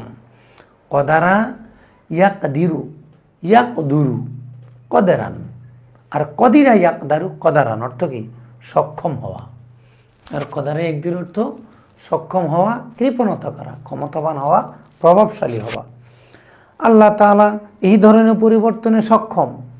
দেখেন না, বিভিন্ন জাতির উত্থান পতন হয়, একটা জাতি শুরু হয় খুব উত্থান। এই আমাদের এই সম্প্রতি অধুনা বিশ্বের নেতৃত্বগুলো দেখেন, এখানে একচেটে আমেরিকার নেতৃত্ব দিচ্ছে। একসময় কি দিয়ে আমাদের এই ইংরেজরা যখন আমাদের এদিকে আসছিল 200 বছর রাজত্ব করলো, তখন পুরা পৃথিবী কিন্তু তারা নেতৃত্ব দিয়েছিল, পুরা পৃথিবীতে তারা নেতৃত্ব দিয়েছিল। আরেক সময় রাশিয়ার খুব ডাক ছিল, ব্রিটিশের ছিল, এখন আমেরিকার, এরপরে আসবে কার? চীনের না কার আসে আল্লাহ জানে। সবাই তো বড় হওয়ার জন্য চেষ্টা করতেছে, সবাই বড় হওয়ার জন্য চেষ্টা করতেছে যে আমি যে কোনোভাবে সবার উপরে প্রভাব বিস্তার করব। শুধু আমরা যারা ছাত্র পড়াশোনা করি, আমরা শুধু বড় হওয়ার জন্য চেষ্টা করি না, পড়া যেটা দেওয়া এটা পড়ি না, ফাঁকি দিই, তো বড় হব কিভাবে? বড় তো হওয়া যাবে না। وكان الله على ذلك قديرا من كان يريد ثواب الدنيا فعند الله ثواب الدنيا والآخرة। আল্লাহ তাআলার ক্ষমতা আল্লাহ তাআলা বললেন, আল্লাহ তাআলার তাওহীদের কথা বললেন। এরপর আল্লাহ তাআলা আমাদেরকে বললেন যে আল্লাহর ক্ষমতার তো আসমান জমিনের সব তো বলা হলো, এর মধ্যে একটা গুরুত্বপূর্ণ কি? মান কানা ইউরিদু সাওয়াবাদ দুনিয়া, কেউ যদি দুনিয়ার প্রতিদান চায়, দুনিয়াতে কিছু চায়, ফাইন্দাল্লাহি সাওয়াবুদ দুনিয়া ওয়াল আখিরাহ, আসমান জমিনের সব সওয়াব, আসমান জমিনের সকল ক্ষমতা, আসমান জমিনের যত কিছু, দুনিয়া আখিরাতের যত সফলতা, যত সওয়াব, যত কত সফলতা আছে, সব কিছু কি আল্লাহর কাছে আছে। তো তোমার মনে চাইলে দুনিয়াতেও সফল হতে পারো, চাও, আল্লাহ সফল করে দিবে। তোমার মনে চাইলে পরকালেও সফল হইতে পারো, চাও, আল্লাহ পরকালে সফল করে দিবে। তাহলে ফাইন্দাল্লাহি সাওয়াবুদ দুনিয়া ওয়াল আখিরাহ, দুনিয়ার সফলতা, পরকালীন সফলতা দুটোটাই আল্লাহর কাছে আছে। যদি তুমি দুটোটা চাও তো দুটোটা পাবা, আর যদি একটা ছেড়ে আরেকটা চাও, একটার উপরে আরেকটাকে প্রাধান্য দাও, তো একটা পাবা। এই জন্য আমরা দেখেছি যারা বাড়িওয়ালা, এরা বাড়িওয়ালা এমনিতে হয়নি, এরা খরচ করার ক্ষেত্রে খুব সচেতন। পাশে মসজিদ, ওনার দান করতে এত গুণে এত হিসাব করে, আখলাদা, হ্যাঁ খুব হিসাব করে। মসজিদে 200 টাকা মাসে দেওয়ার মতো টাকা নাই, কিন্তু 10 তলার ফাউন্ডেশনে ফাইলিং করে কয়েক ফ্লোর করা শেষ। তো মূলত যে বড় বাড়িওয়ালা হয়, বড় লোক হয়, সে কিন্তু এটার পিছনে খুব মেহনত করে, মেহনত করার কারণে আল্লাহ এদিকে তাকে বরকত দিচ্ছে। এখন আল্লাহর কাছে দুটোটা আছে। তুমি যদি বাড়িওয়ালা হতে চাও, শুধু বাড়িওয়ালা, বাড়ির মালিক বানাই দিবে। যদি মসজিদওয়ালা বাড়িওয়ালা হতে চাও, দুটোটা দিবে। এখন তুমি কোনটা নিবা, এটা তোমার সিদ্ধান্ত, তোমাকে নিতে হবে। আল্লাহ তাআলা আমাদেরকে অপশন দিয়ে দিলেন, দুটোটা লাভ লস বুঝিয়ে দিলেন। এরপর আল্লাহ তাআলা বললেন যে আমার কাছে দুটোটা আছে। ওয়া কানাল্লাহু সামিআন বাসীরা, আল্লাহ তাআলা চিরকালের জন্য সর্বশ্রোতা। তুমি যা করো না করো, যা বলো না বলো, যা শুনো না শুনো, সব কিছু আল্লাহ শুনেন এবং দেখেন, খবর রাখেন। অতএব তোমাকে কোন সওয়াব দিতে হবে, দুনিয়ার সফলতা দিতে হবে নাকি পরকালের সফলতা দিতে হবে, এই সম্পর্কে সবচেয়ে ভালো খবর যেহেতু আল্লাহর আছে, অতএব আল্লাহ তোমাকে সে অনুযায়ী দিবে। কিন্তু আমাদের দেশে যারা রাজনীতি করে, রাজনীতির জন্য ওনারা কি না পারে, যারা ইলেকশন করে, নির্বাচন করে, ঘরের ফ্রিজটাও বিক্রি করে দেয়, ফ্ল্যাট বাড়ি বিক্রি করে নির্বাচন করে, শেষে যখন হয় না তখন তার আশ্রয়ের জায়গা থাকে না, তখন খুব ডিপ্রেশনে ভেঙে পড়ে। আসলে আল্লাহ তাআলা তো আমাদেরকে এটা বলেন নাই। আল্লাহ তাআলা বলেছেন আমার কাছে দুটোটা আছে, তুমি যদি তোমার বিবেক অনুযায়ী তুমি এখন সিদ্ধান্ত নাও কোনটা করা উচিত। আবার জান্নাতের কথা বললেন, পরকালীন সুবিধা দেখালেন, তাহলে পরকালকে প্রাধান্য দাও, পরকালকে প্রাধান্য দিয়ে দুনিয়া চাও, দুনিয়াকে প্রাধান্য দিয়ে পরকাল চেও না, পরকালকে প্রাধান্য দিয়ে পরকাল উপরে থাকবে, দুনিয়া নিচে থাকবে। তাহলে আমরা দুনিয়া অর্জন করব, পরকাল অর্জন করব। দুনিয়া পরকাল যদি বিরোধী হয়ে যায়, পরকালকে প্রাধান্য দিব, দুনিয়াকে আমরা প্রাধান্য দিব না। তাহলে বাড়িওয়ালাও হবে, মসজিদওয়ালাও হবে। একটা মসজিদের, ঢাকা শহরে কিছু অনেক মসজিদের খুব দুরবস্থা। আবার যখন মসজিদ আয়াত আসবে আমরা তখন ওগুলা বলবো ইনশাআল্লাহ, পারিপার্শ্বিক মশালা। তো আমরা এই আয়াতের হেদায়েত যেটা, যে আল্লাহ তাআলা আমাদেরকে শেখাচ্ছেন যে আল্লাহর কাছে যেহেতু দুটোটা আছে, অতএব পরকালকে প্রাধান্য দিয়ে তোমাকে দুনিয়া নিতে হবে। আর দুনিয়াকে প্রাধান্য দিয়ে যদি পরকাল চাও, তো দুনিয়াতে বড় হবা, সুদ ঘুষ এগুলা করে করে বড় হবা, মানুষের টাকা মেরে শিল্পপতি হবা। সবার কাছ থেকে টাকা নেয়, সমিতি করে, সমিতি করে করে টাকা নেয়, টাকা নিয়ে নিয়ে একসময় কোম্পানি উধাও হয়ে যায়, কোম্পানি আর খুঁজে পাওয়া যায় না। কোম্পানির লোককে পাওয়া গেল, টাকা আর ফেরত পাওয়া যায় না। যে ব্যবসা দেওয়ার কথা, বিখ্যাত তোর কুত্তা খেদা, ওরে ভিক্ষা দেওয়া লাগবে না, কুকুরের আক্রমণ থেকে আমাকে বাঁচাও, লাভ দেওয়া লাগবে না, মূলধনটা ফেরত দাও। 10 বছর পর 8 বছর পর মূলধন ফেরত দেয়। কি ভাই, 10 বছরের আগে 10,000 টাকা, 10 বছর পরে 10,000 টাকা কি সমান? এটা কি মূলধন ফেরত দেওয়া হলো? অর্থাৎ অন্যের অর্থ নিয়ে ছলনা বলনা দিয়ে নিজের পা নিজে ঠিক করে নিজেকে একটু শিল্পপতি সাজানোর যত অপকৌশল সব আমরা করে ফেলতে পারি। এগুলা কেন করি? ওই যে দুনিয়াকে প্রাধান্য দিয়ে আমরা পরকাল, আমাদের এই দাঁড়ি, এই টুপি, এগুলা নিয়ে আমরা হজের ব্যবসা করি, এগুলা নিয়ে আমরা ওয়াজ নসিহত করে মানুষকে ধোকা দিয়ে টাকা পয়সা নিয়ে আসি। যারা এখলাসের জন্য করেন তারা তো করেন, কিন্তু যারা ধোকা দেন তারা কি করেন? আপনি নিজেও জানেন আপনার এই ওয়াজ ঠিক না, আপনি নিজেও জানেন হাদিস এটা আপনি পড়ে আসেন নাই, সহিহ হাদিস না জাল হাদিস আপনি জানেন না। তো এইগুলা যে মানুষকে আমরা বলতেছি, আসলে এগুলো আমাদের জন্য কতটুকু উচিত সেটাও তো ভাবার বিষয়। ওয়াকান আল্লাহু সামিআন বাসীরা, তোমরা যা কিছু বলো না করো না সবই আল্লাহ দেখেন শুনেন। ইয়া আইয়ুহাল্লাযীনা আমানু, হে ঈমানদারগণ, কুনু কাওয়ামিনা বিল কিসত, তোমরা ন্যায়ের প্রতিষ্ঠাকারী হয়ে যাও। ন্যায়কে প্রতিষ্ঠা করো, ন্যায় যেটা ন্যায় সেটাকে প্রতিষ্ঠা করো। দুইজনে কথাকাটি করতেছে, ন্যায় অন্যায়ের কোনো বালাই নাই, ঝগড়া চলছে, রাজনৈতিক ঝগড়া চলছে। শুধু সেই স্বাধীনতার পর থেকে কে যে স্বাধীন করলো, কারা যে স্বাধীন করলো, সবাই বলে ইতিহাস কাউকে ক্ষমা করে না, ইতিহাস কাউকে ক্ষমা করে না। আসলে কথা এটা সঠিক না, ইতিহাসকে কেউ ক্ষমা করে না। যে যখন ক্ষমতায় আসে, স্বাধীনতা যুদ্ধের ইতিহাসটা ওনার মতো হয়। এক সার্টিফিকেট দিয়ে কত প্রজন্ম খেয়ে চলছে। তাহলে ইতিহাস কাউকে ক্ষমা করে না, কথা এরকম না, ইতিহাসকে কেউ ক্ষমা করে না। এজন্য আমাদের দেশের বড় রাজনৈতিক দলের ইতিহাস দুই রকম, উনি বলেন স্বাধীনতা এভাবে, উনি বলেন এভাবে। তাহলে ইতিহাসকে কেউ ক্ষমা করে না। যে ক্ষমতা আসে ইতিহাসের কান ধরে টেনে কান শ্রেণী ফেলে এরপরে ইতিহাস লেগে ফেলে, এইভাবে আমাদের ইতিহাস চলছে।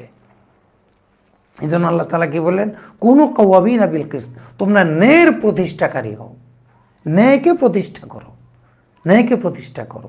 এখন আমরা কি আসলে ন্যায়কে প্রতিষ্ঠা করতে পারি? নিজের ঘরে, নিজের অফিসে, নিজের প্রতিষ্ঠানে, আমরা যারা প্রতিষ্ঠান চালাই, আমরা কতজন ন্যায় প্রতিষ্ঠা করতে পারি?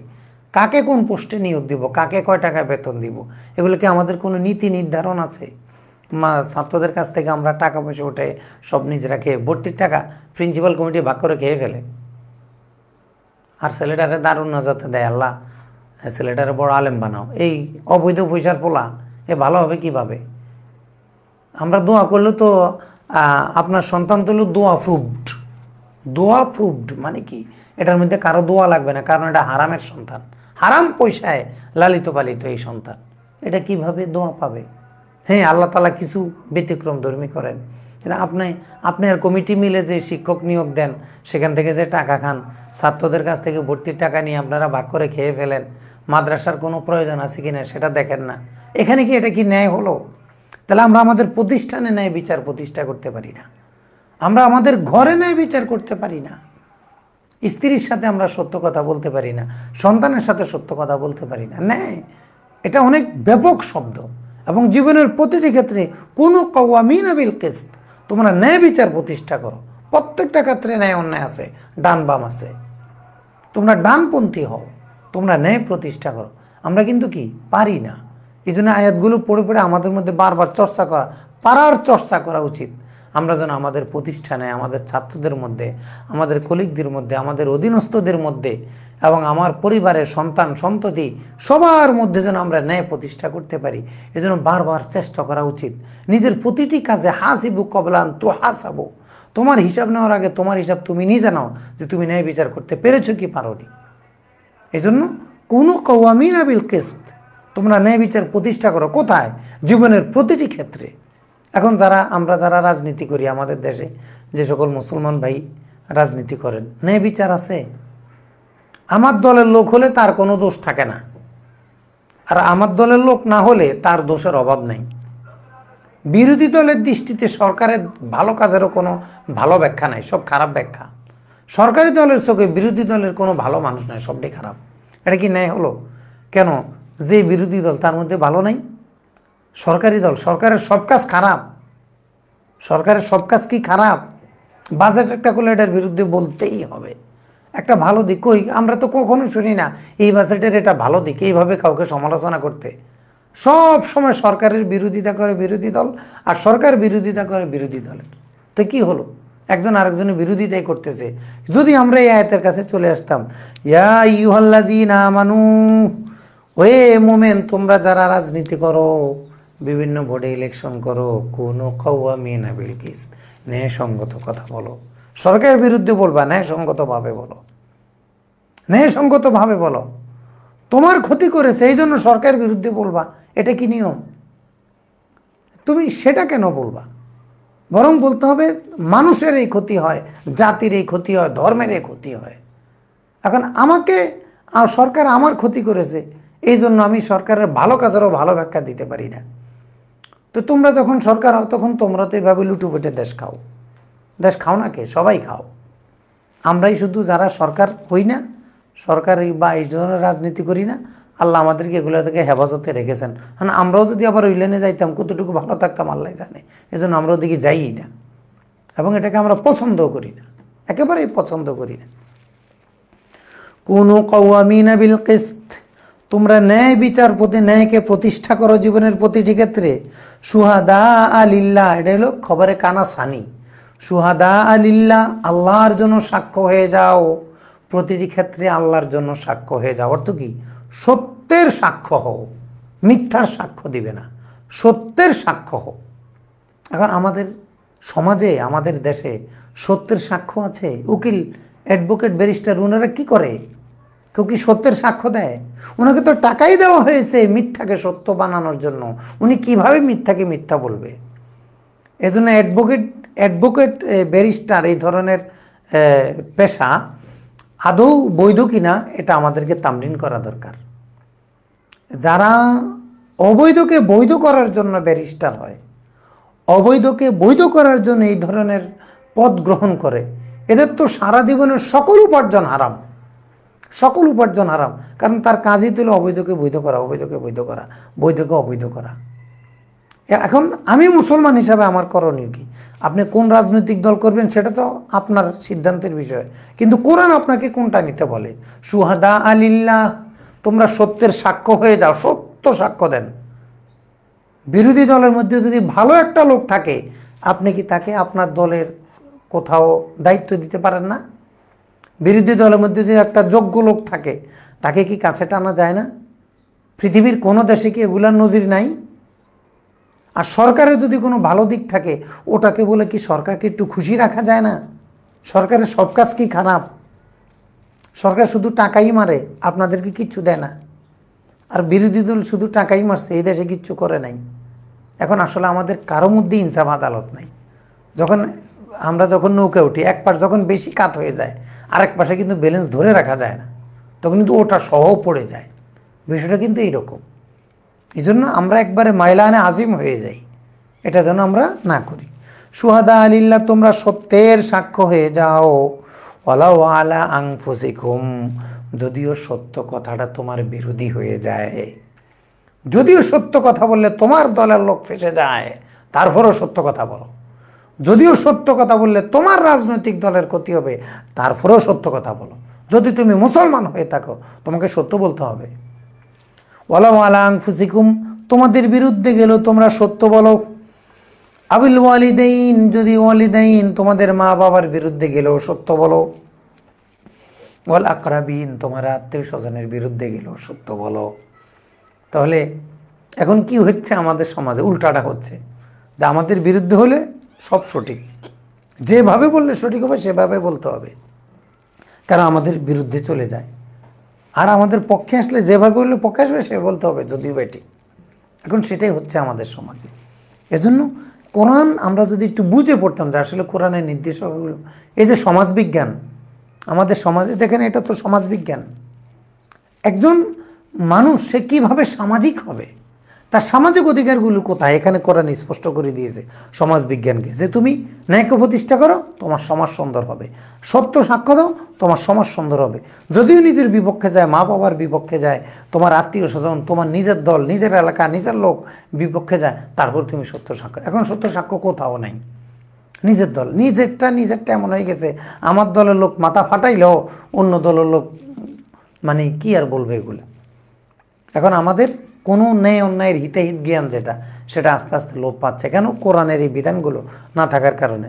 আমাদের দেশে সামাজিক বিজ্ঞান আছে, সেখানে কি আয়াতগুলো আছে? আমরা মুসলমান দাবি করি, সেখানে আয়াতগুলো আমরা কেন দিই না?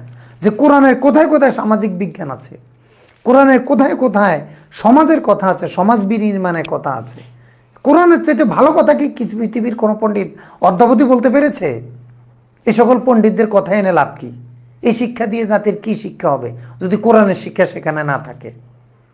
এই জন্য আপনি কোন দল করেন সেটা আমাদের দেখার বিষয় না, আপনি মুসলমান কিনা আগে সেটা বলেন। যদি মুসলমান হন তাহলে কোরআনের সমাজবিজ্ঞান আপনাকে নিতে হবে। আমরা যারা পড়াই আমরাও তো পড়ি না সমাজবিজ্ঞান, আমরাও তো এগুলো পড়ি না। আমরা আমাদের ছাত্রদেরকে কি কোরআন আলোকে সামাজিক বিজ্ঞান পড়াতে পারি? আমরা তো আসলে ওইভাবে পড়ি না, পড়েও যাই না, সময় নেই। ওয়ালা আবিল ওয়ালিদাইন ওয়াল আকরাবিন ইন ইয়াকুন গানিয়ান আও ফাকিরান ফাল্লাহু আওলা বিহিমা। ইন ইয়াকুন গানিয়ান আও ফাকিরা, যার বিরুদ্ধে সাক্ষ্য দিবা সে ধনী হোক অথবা গরিব হোক। এখন তো বড় লোকের কোনো দোষ নাই। ওসি সাহেবের ছেলে, ওসি সাহেবের মেয়ে কায়েদ সাহেব হুজুরের সামনে পড়লে পিটাই তো আচ্ছা মতো পিটানি। আমরা একবার সুশীনা ছিলাম, তখন ওই নেসারাবাদের ওসির মেয়ে একবারে মাথার কাপড় ফেলে নদীর পাড় দিয়ে হাঁটতেছে, পড়ছে কায়েদ সাহেব হুজুরের সামনে। হুজুরের হাতে তো সবসময় ব্যাট থাকতো, হুজুরের ব্যাট দিয়ে দিল পিটান। জালকাটি এমন করছে, কারণ হুজুরের ব্যাটের সামনে পড়লে এটা কি প্রধানমন্ত্রীর ছেলে না ওসি সাহেবের ছেলে না কার, ওগুলো দেখার সময় নাই, দোষ করছো তাকে পিটা। হুজুরের জালালি তবিয়তে ছিলেন আল্লামা নেসারউদ্দিন আহমদ রহমতুল্লাহ আলাই, শাহ আবু জাফর সালেহ মোহাম্মদ রহমতুল্লাহ আলাই, আবু জাফর সালেহ রহমতুল্লাহ আলাই। ওনাদের হাতে গড়া মানুষগুলো কেমন ছিল, যারা পৃথিবীর কাউকে ভয় পায় নাই, কোনো মানুষকে। ওনার কায়েদ সাহেব হুজুরের বেতের সামনে কোনো পাপী, কোনো অপরাধী কখনোই নিরাপদ ছিল না। এখন কি আমাদের সেই শক্তি আছে? আমাদের সেই শক্তি আছে? আমরা তো অনেক কিছু করি, অনেক আয়াত হাদিস পারি, অনেক ভালো ভালো কথা বলতে পারি, কিন্তু একটা সুন্দর সমাজ, গুণমুক্ত সমাজ আমরা গঠন করতে পারি না। কিন্তু একটা নেসার, একটা সালে, একটা কায়েদ, একটা লোক যেভাবে সমাজ গঠন করে গেছে, ওই সমাজটা কিন্তু আমরা দিতে পারি না। আজকে যারা থানবী রহমতুল্লাহ আলাইর অনুসারী, হাফিজ হুজুর রহমতুল্লাহ, মাদানী রহমতুল্লাহ আলাইর অনুসারী, এভাবে আমাদের ওলামায়ে দেওবন্দের যারা অনুসারী, হাফিজ হুজুর রহমতুল্লাহ আলাইর ওখানে যে খানকা ছিল, ওই খানকাগুলো এখন আছে, সেখানে জিকির হয়। সদর শাহ হুজুর শামসুল হক ফরিদপুর রহমতুল্লাহ আলাইর ওখানে যে খানকা হতো, সেখানে যে জিকিরের মাহফিল হতো, সেই খানকা কি এখন আছে? এগুলা কোথায় গেল? তুরাস কিসের নাম? তুরাস কিসের নাম? বাবার ছেলে আমি, এটা তুরাস? এটা কি এলমি তুরাস, আমলি তুরাস? কেন নাই এগুলা? ওই জিকিরের সিলেবাস কোথায়? হাফিজ হুজুর রহমতুল্লাহ আলাইর জিকিরের সিলেবাস কোথায়? সদর শাহ হুজুর রহমতুল্লাহ আলাইর জিকিরের সিলেবাস কোথায়? মাদানী রহমতুল্লাহ আলাইর সেই সিলেবাস কোথায়? থানবী রহমতুল্লাহ সেই সিলেবাস কোথায়? এখন আমাদের ওই সিলেবাস পালন করতে শরম করে, লজ্জা লাগে। ওগুলা সহিহ হাদিস অনুযায়ী না, ওনারা বানায় জিকির দিয়েছেন। মুনাজাতে মাকবুল লিখেছেন, বানায় বানায় শনিবারের এই দোয়া, রোববারের এই দোয়া, এগুলো পড়তে আমাদের লজ্জা লাগে, বলতে লজ্জা লাগে। আহমক মুরিদের দেখতে হলে তোমার মতো একটা লোক দেখাই যথেষ্ট, যে তার হক পীরের আমল পেশ করতে লজ্জা বোধ করে। মুনাজাতে মাকবুল বেদাত হয়? এর আগে তো মোল্লা আলী কারি রহমতে হিজবুল আজম লিখেছেন, তাহলে সেটাও তো সালাফিরা বেদাত বলবে। তারা তো তাদের বেদাত আর আমাদের ইসলাম ধর্মের বেদাত তো এক না। তাহলে দেখেন কিভাবে আমাদের সমাজ আমরা পরিবর্তন করব। তো কায়সা হুজুরের যেই অবস্থা ছিল, এই যে নূরটা আসলো কোত্থেকে? সারসিনা দরবার শরীফ থেকে আসছে। এবং খলিল সাহেব হুজুরের এটা মনে আছে কিনা আমরা জানি না। আমরা তো নাকি ওইভাবে ওনার বাবার মতো সারসিনার অনুগত হতে আমরা দেখি না। ওনার বাবা তো ফানাফিস সারসিনা ছিলেন। উনি কি ফানাফিস সারসিনা? যদি ফানাফিস সারসিনা খলিল সাহেব না হন, তাহলে অবশ্যই তিনি অন্যায় করছেন। কারণ ওনার বাবা যে 10 ফান্ড করেছেন, সেখানে শশিনা লীলা বোর্ডিং আছে, সেই টাকাটা প্রতি মাসে পাঠান কিনা, নিয়মিত দেন কিনা, পিসাবুজের কাছে খানকায় আসেন কিনা? যদি না আসেন, তাহলে খলিল সাহেব নিঃসন্দেহে অন্যায় করছেন। কারণ উনি ওনার বাবার খালাফ হতে পারেন নাই, তাহলে খালফ হয়ে গেছেন। যদি সালাফের যদি খালাফ হতে হয়, যোগ্য উত্তরসূরি হতে হয়, তাহলে কায়সা হুজুর রহমতুল্লাহ আলাইহি যেভাবে সারসিনাকে অনুসরণ করে গেছেন, আপনাকে সেভাবে অনুসরণ করতে হবে। যতদিন সারসিনা বেদাতি না হয়, যতদিন সারসিনা সুন্নাহর উপরে অটল থাকে, ততদিন আপনাকে করে যেতে হবে। এখন সমাজ বিনির্মাণ আমাদের কিন্তু এই জন্য কি, আমাদের সমাজগুলো নির্মিত হচ্ছে না, এই ধরনের লোক এখন নাই। দেখেন সদর শাহ হুজুরের সেই নূর আমাদের কয়জনের মধ্যে আছে? আমাদের সেই ওলামায়ে দেওবন্দের যে নূর, সেই নূর কয়জনের মধ্যে আছে? সে নুরানিয়ত, সে রুহানিয়ত কেন নাই? কেন নাই? কারণ আমরা এখন সালাফের বই পুস্তক তো পড়ি না, সালাফের আকীদাও জানি না, সালাফকে মূল্যায়নও করতে পারি না।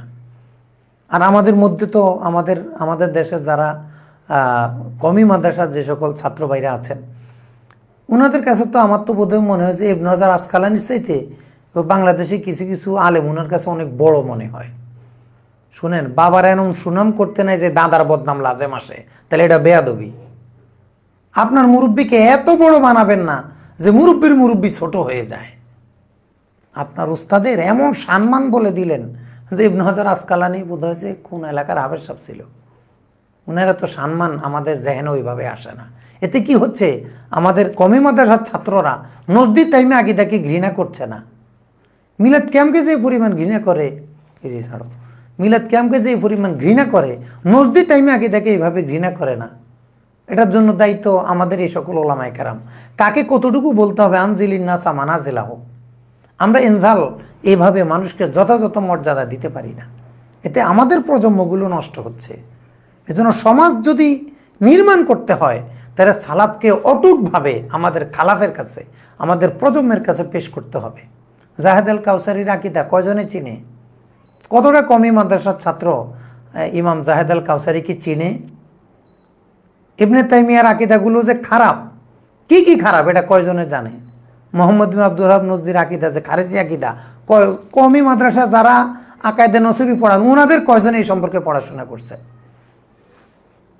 আলিয়া মাদ্রাসা তো আর পড়াশোনার জন্য এখানে কেউ আসে না, এখানে আসে সাড়েগুলো তো পড়াশোনা মানসুখ হয়ে গেছে বহু থাকে, 2-1টা মাদ্রাসা ছাড়া। তা আপনাদের উপর তো আমরা ভরসা করি, তাহলে এটা কি ইনসাফ না? এই ধরনের রেজাল্ট যদি আমরা করতে না পারি, তাহলে কোনো কওয়ামিন আলিল্লাহ, সুহাদা আলিল্লাহ, বিলকিস, এগুলো কিন্তু আমরা করতে পারবো না, ইনসাফ করতে পারবো না। এজন্য সমাজকে যদি বিনির্মাণ করতে হয়, তাহলে আমাদেরকে সামাজিক মানুষ তৈরি করতে হবে। আর সামাজিক মানুষ তৈরি করার বড় একটা মাধ্যম হলো সালাফের চিন্তা চেতনাকে নির্ভেজালভাবে বর্তমান প্রজন্মের সামনে পেশ করা। এটা হলো সালাফ। এজন্য বিশেষত আমাদের কওমি উলামায়ে কেরামের কাছে আমরা বিনয়ের সাথে অনুরোধ করব, নজদি তাইমি আকীদার ভয়াবহতা সম্পর্কে আপনারা স্পষ্ট কথা বলেন। ইনিয়ে বিনিয়ে ঘুরিয়ে ফিরিয়ে এই ধরনের কথা বলবেন না। এগুলা ইলমি তাহরিফ হবে, জাহালাত হবে, এগুলা ইলমের জুহুর হবে না। এজন্য আমাদের উচিত গুছালো সুন্দর বিভিন্ন টপিকসে নজদি তাইমির বিরুদ্ধে যৌক্তিকভাবে কথা বলা, তাহলে আমাদের সমাজটা সুন্দর থাকবে। এই এখন গানিয়ানা ও ফাকিরা, তারা ধনী হোক আর গরিব হোক, যেই হোক, ন্যায় বিচারের গতিতে চলবে। সে আমার নিজের হোক আর বিরোধী দলের লোক হোক, যেটা আমাদের সমাজে খুব একটা পাওয়া যায় না। ফাল্লাহু আওলা বিহিমা, তুমি যতই তার বিপক্ষে বলো না কেন, আল্লাহ তার অধিক নিকটবর্তী, আল্লাহ তার আপন। যে ন্যায়ের উপরে আছে সে ধনী হলেও আল্লাহ তার আপন, সে গরিব হলেও আল্লাহ তার আপন। অতএব তার টাকা আছে বলে তার পক্ষে বলতে হবে, তার টাকা নাই বিদায়। এখন গরিবের তো কোনো সুপারিশকারী পাওয়া যায় না, যত সুপারিশকারী যত হর্তাকর্তা সব হইল ধনী বেটার, গরিব বেটার কোনো সুপারিশকারী পাওয়া যায় না।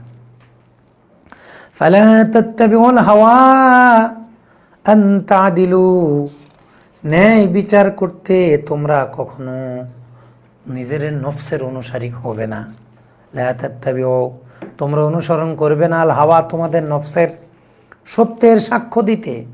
ন্যায় বিচারের ক্ষেত্রে তোমরা কখনো নফসের অনুসরণ করবে না। এখন নফস যেটা বলে এর বাইরে আমরা অনুসরণ করতে পারি না।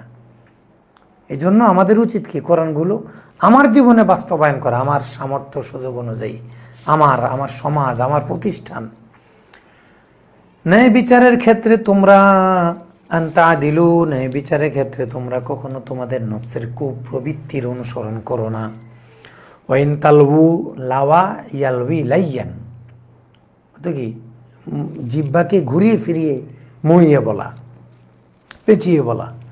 ওয়াইন তালবু, সত্য কথা বলে সত্য সাক্ষীরাতে কিন্তু মুখটা এমনভাবে ঘুরিয়ে বলেছে যে শ্রোতার মধ্যে একটা সন্দেহ তৈরি হলো, কি বলেছে, এটাকে বলে লাইয়াম বিআলসিনাতিহিম।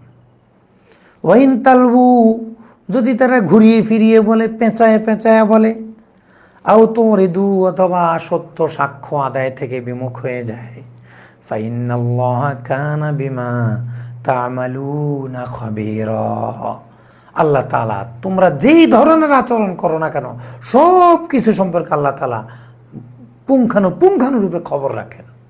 অতএব তুমি ঘুরিয়ে ফিরিয়ে বলো, ইনিয়ে বিনিয়ে বলো, আর সত্য সাক্ষ্য থেকে এড়িয়ে চলো, আল্লাহ তাআলা কিন্তু তা দেখছেন, সংরক্ষণ করছেন। এই জন্য যেখানে সাক্ষ্য দিলে ভিন্ন কোনো ফিতনা হবে না, একটা মাজলুম মানুষের পক্ষে আসা যায়, একটা মাজলুমকে রক্ষা করা, সেখানে আমার সাক্ষ্য দেওয়া উচিত। এখন ফিলিস্তিনিদের পক্ষে সাক্ষী কোথায়? ইসরায়েলের বিপক্ষে ফিলিস্তিনিদের পক্ষে কোন মুসলিমদের সাক্ষ্য দিবে? সবাই তো মিটিং সিটিং করে খাওয়া দাওয়া করে শেষ, এরপরে কি হবে? কতটুকু হয়? যতটুকু দরকার ততটুকু হয়। এর সাক্ষ্যগুলো আমরা দিতে পারি না। ভাষায় দিলে যদি আমরা ভাষায়ও সাক্ষী দেই, ভাবে কিন্তু দেই না। ভাব কিন্তু আমেরিকানদের সাথে ঠিকই আছে, আমেরিকানদের সাথে ভাব ঠিক রেখে শুধু ভাষা দিয়ে প্রতিবাদ, এটা আল্লাহ তাআলা এখানে বলেন নাই।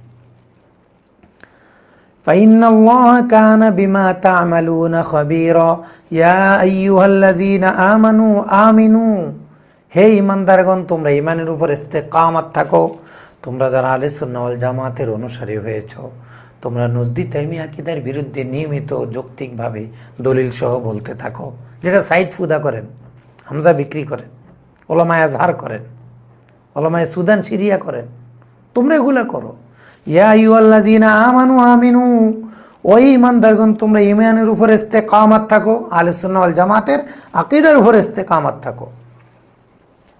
আল্লাহকে, আল্লাহর প্রতি বিশ্বাস আনো আহলে সুন্নাত ওয়াল জামাতের আকীদা অনুযায়ী। আমিনু বিল্লাহ, আল্লাহকে বিশ্বাস করলে হবে না। আল্লাহকে তো আল্লাহ বলতো, আল্লাহ নামে অনেক কিছুই কল্পনা করতো খ্রিস্টানরা, ইহুদিরা। ওজাইর ইবনুল্লাহ, তাদের আল্লাহ হলো ওজাইর ইবনুল্লাহ, তাদের আল্লাহটা এমন যে আল্লাহর ছেলে হয়। তাহলে ইহুদিদের আল্লাহ আমাদের আল্লাহ কি এক হলো কিভাবে?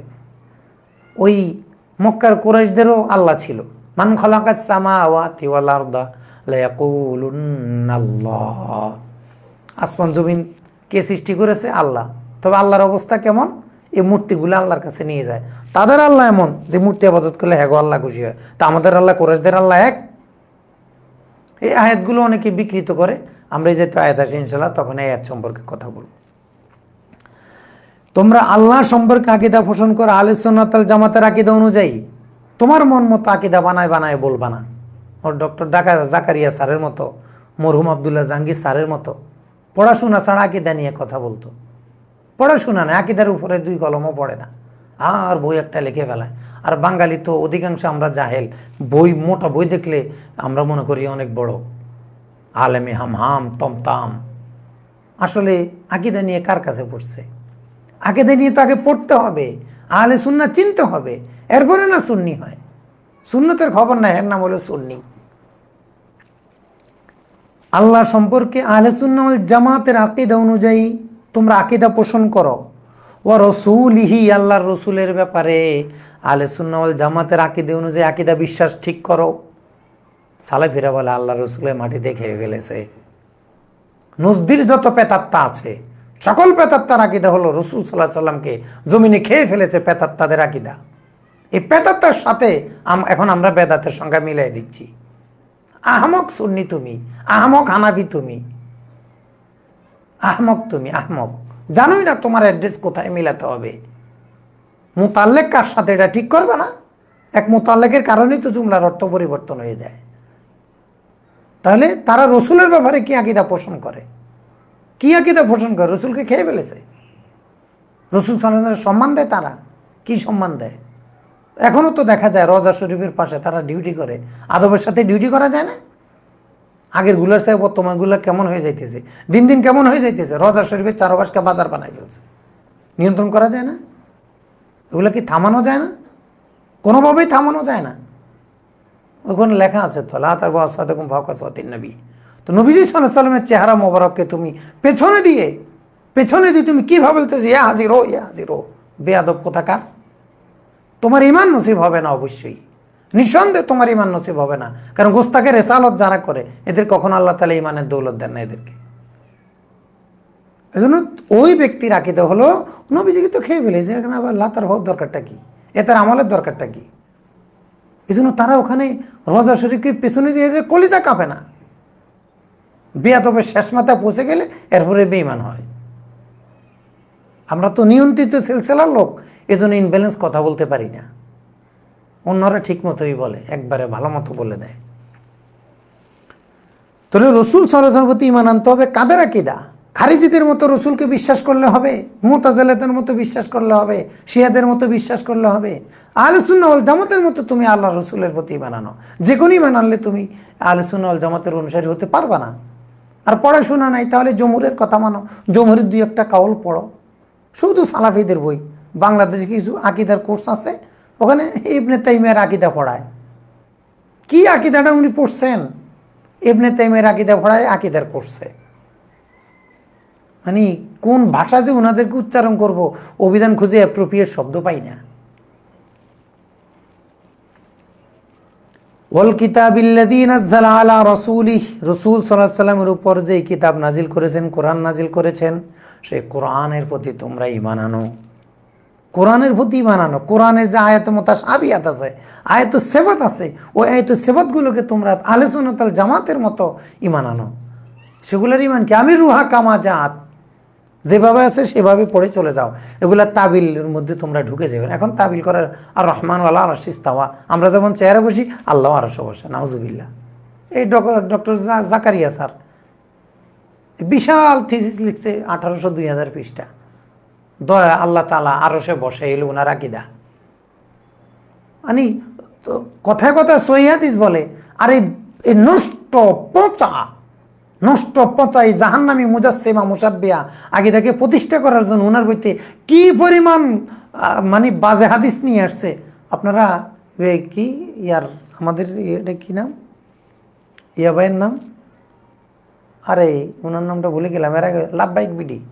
আপনারা সবাই লাভবাহিক বিডিটা ভিজিট করবেন, লাভবাহিক বিডি। সেখানে দেখবেন জাকারিয়া স্যার কি পরিমাণ খেয়ানত করেছে, কি পরিমাণ খেয়ানত করেছে। খেয়ানতের এক অভয়ারণ্য ওনার লেখালেখি, খেয়ানতের এক অভয়ারণ্য, বড় বড় খেয়ানত। লাভবাহিক বিডিতে ভিজিট করে, আজকে ভিজিট করবেন সুযোগ মতো, দেখবেন কি পরিমাণ খেয়ানত করেছে। বাজে আকীদা, বাতিল আকীদা, নষ্ট আকীদা প্রতিষ্ঠা করার জন্য দইফ আসাদুদ দইফ ওই হাদিসে আকীদা সাব্যস্ত করে। তো দইফ হাদিস দিয়ে আকীদা হয়? উনি ডক্টর, ওনারে আমি আকীদা শেখাবো নাকি? ডক্টর তারেডার মাতুবালাই কোথায়? আসাদুদ দইফ দিয়ে জাল দিয়ে উনি যদি আকীদা সাব্যস্ত করে, তাহলে আমরা কথা বলবো কার সাথে? আবার একটা বিশ্ববিদ্যালয়ের আবার বিশাল এক দায়িত্বশীল, যেরম জাতি তেমন ডক্টর, সব left hand side right hand side proved. একবারে মিলে গেছে পুরা। আমাদের এই অথর্ব জাতির জন্য এমন ডক্টরই ঠিক আছে। এখানে সাইদ ফুদের মতো, হামজা বিক্রির মতো ওই ধরনের ডক্টর এখানে আসে না, তাদের কথাগুলো সমাজে চলে না। আল্লাহ বুঝ দেখ, মাজ আল্লাহ। আলা রাসূলিহ, কোরআনের প্রতি তোমরা আহলে সুন্নাহ ওয়াল জামাতের মতো ঈমান আনো। ওয়াল কিতাবিল্লাযী আনজালা মিন ক্বাবলু, পূর্ববর্তী কিতাবগুলোর প্রতি ঈমান আনো যেগুলো বিভিন্ন নবীর উপরে নাজিল করেছি। তাহলে আল্লাহর প্রতি ঈমান আনো, রসুলের প্রতি ঈমান আনো। কার ঈমান? আল্লাহর প্রতি কার মতো ঈমান আনো? সালাফিদের ঈমান, নজদি তাইমি ঈমান। নজদি তাইমি ঈমানের কথা বলেন আল্লাহ তাআলা। আহলে সুন্নাহ ওয়াল জামাত জুমহুর মুস্তাহিদ ইমাম যারা, এরা যে ঈমানের কথা বলেছেন সেটার কথা এখানে বলেছে। ওয়ামান ইয়াকফুর বিল্লাহি ওয়া মালাইকাতিহি ওয়া কুতুবিহি ওয়া রুসুলিহি ওয়াল ইয়াউমিল আখির, আল্লাহ, ফেরেশতা, আল্লাহ এবং তার ফেরেশতা, তার কিতাব, তার রসুলদেরকে যারা অস্বীকার করবে, যারা কুফরি করবে, ফাকাদ দাল্লা দালালাম বাঈদা, এরা গোমরাহির পথভ্রষ্টতার গভীরে পৌঁছে জাহান্নামী হয়ে যাবে।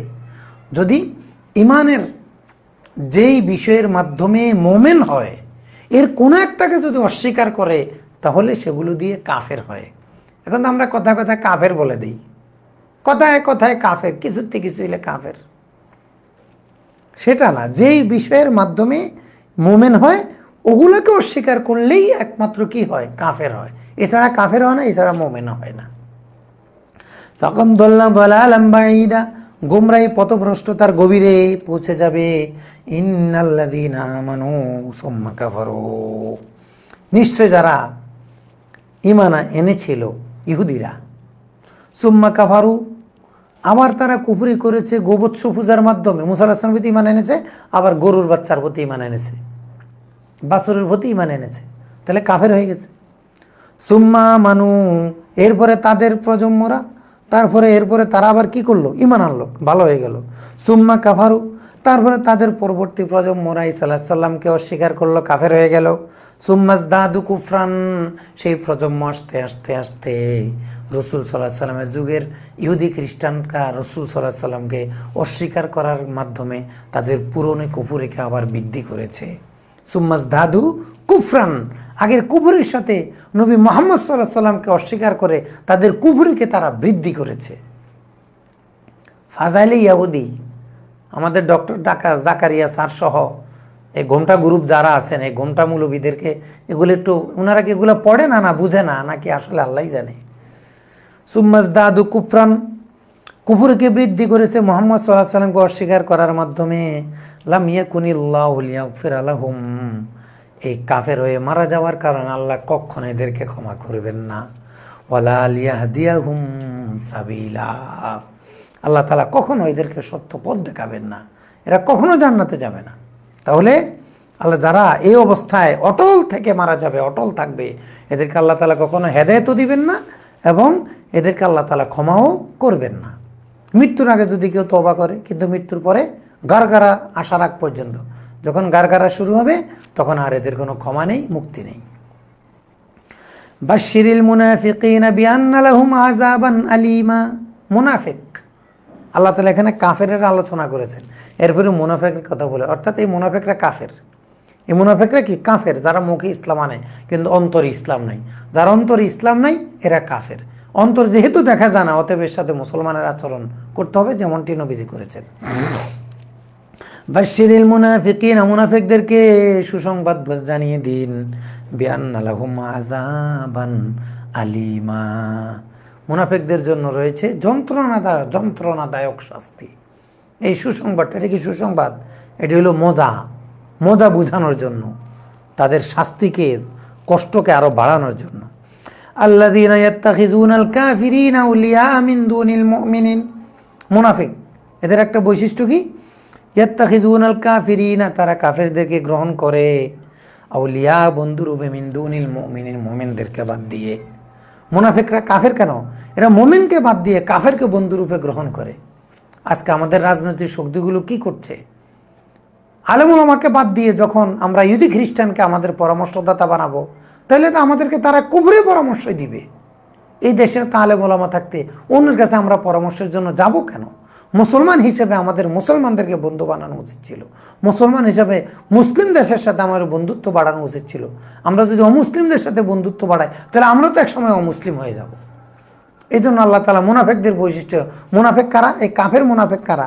এদের একটা বৈশিষ্ট্য হলো আল্লাযীনা ইয়াত্তাখিযুনাল কাফিরিনা আউলিয়া মিন দুনিল মুমিনিন, মুমিনদেরকে বাদ দিয়ে যারা কাফেরদেরকে বন্ধু হিসাবে গ্রহণ করে। আয়াবতাগুনা ইনদাহুমুল ইজ্জাহ, এই পররাষ্ট্র মন্ত্রণালয় এই কাফেরদের সাথে সুসম্পর্ক রেখে রেখে রেখে এদের কাছে ইজ্জত তালাশ করছে নাকি? আল্লাহ তাআলা ধমক দিয়ে বলছেন আয়াবতাগুনা ইনদাহুমুল ইজ্জাহ, এরা কি কাফেরদের কাছে ইজ্জত চায় নাকি? যে এদের সাথে সম্পর্ক রাখলে আমার ইজ্জত সম্মান বাড়বে? হে মুমিন শুনে রাখো, ফাইনাল ইজ্জাতা লিল্লাহি জামিআ, সকল সম্মান আল্লাহর কাছে আছে।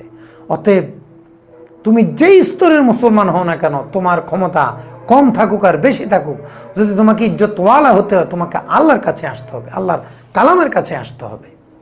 ফাইনাল ইজ্জাতা লিল্লাহি জামিআ, সকল ইজ্জত একমাত্র আল্লাহর কাছে। অতএব আমাদেরকে কোরআনমুখী জীবনযাপনের মাধ্যমে ইজ্জতওয়ালা হতে হবে। আমাদের মাদ্রাসার ছেলেরা পারুক আর না পারুক সব ভার্সিটিতে চলে যায়। 2 লাখ দেয় দাখিল পরীক্ষা, 90,000 দেয় হলো 1 লাখ দেয় বা আরো কম দেয় আলেম পরীক্ষা, বাকি 1 লাখ কোথায় গেল? 1 লাখ কোথায় গেল? সব কলেজে চলে গেছে। কেন? আয়াবতাগুনা ইনদাহুমুল ইজ্জাহ, হে বোকা ছেলেরা, তোমরা কি কলেজ ইউনিভার্সিটিতে পড়ে মাদ্রাসা ছেড়ে কলেজ ইউনিভার্সিটি গিয়ে কি সম্মান চাও? সম্মান কি সেখানে আছে? হ্যাঁ, কিছু লোক যাওয়া দরকার যারা সেখানে গিয়ে কাজ করবে। এভাবে দল বেঁধে একবারে সাইয়েদ খুলুনা ফি আফওয়াজা, দলে দলে সেদিকে যাওয়া, এটা কিন্তু কাম্য না। সেখানে কি ছাত্রের অভাব আছে? তোমার মতো বোকা ছেলে ওখানে না গেলে কিছু যায় আসে না। তুমি ওখানে কেন যাও? ওদিকে গেলে চাকরি তো পাওয়া যায় না অ্যাভেলেবেল, কত জটিল। আর মাদ্রাসা শিক্ষার চাকরি কত সহজ, কত সহজে চাকরি করা যায়।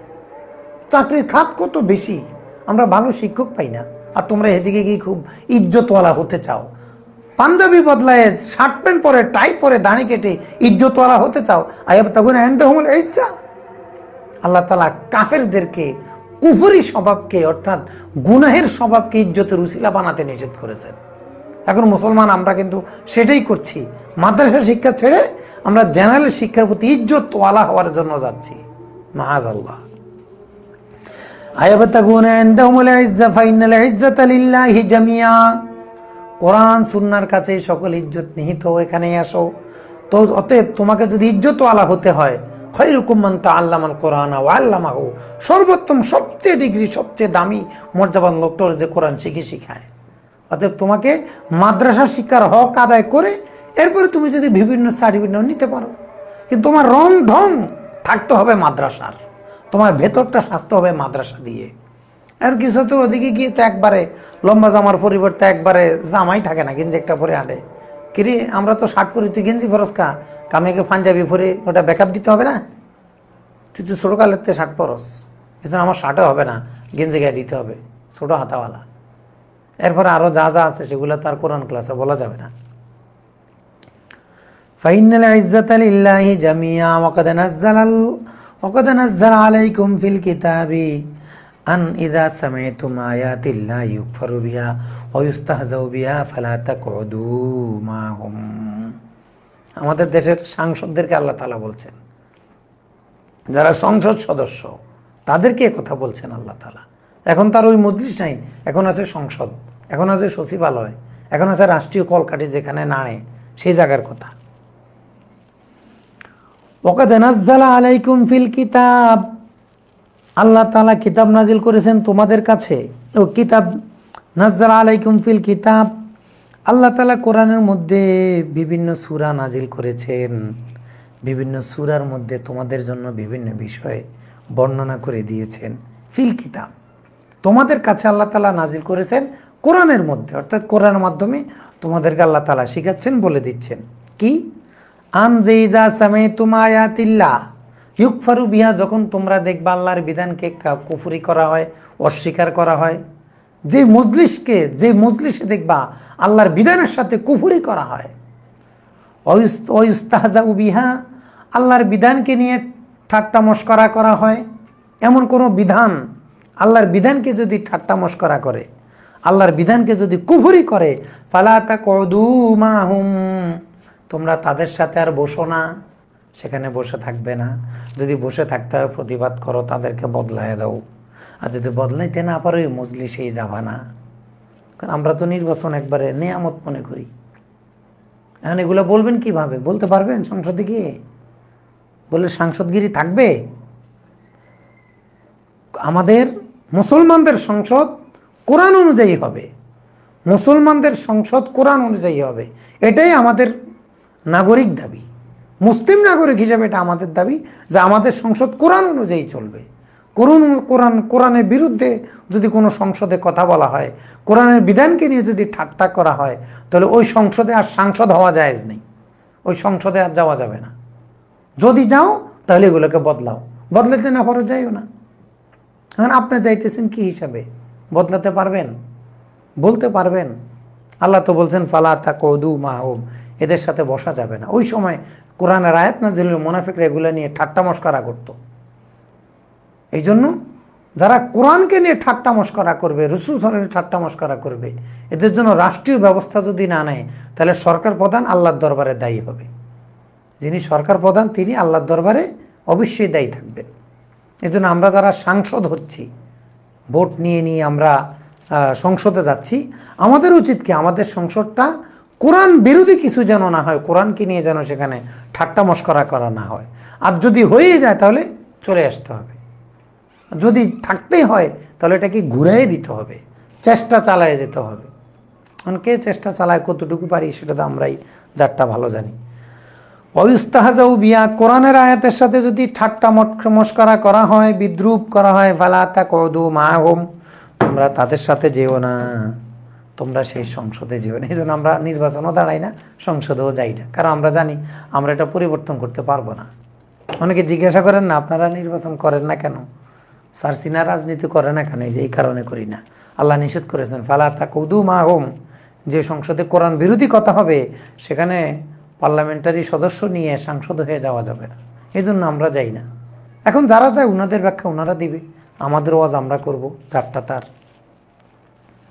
হাত্তা ইয়াখুদু ফি হাদিসিন গায়রিহি, যতক্ষণ না তারা কুফরি এবং এই ঠাট্টা বিদ্রুপ থেকে অন্য আলোচনায় না আসে।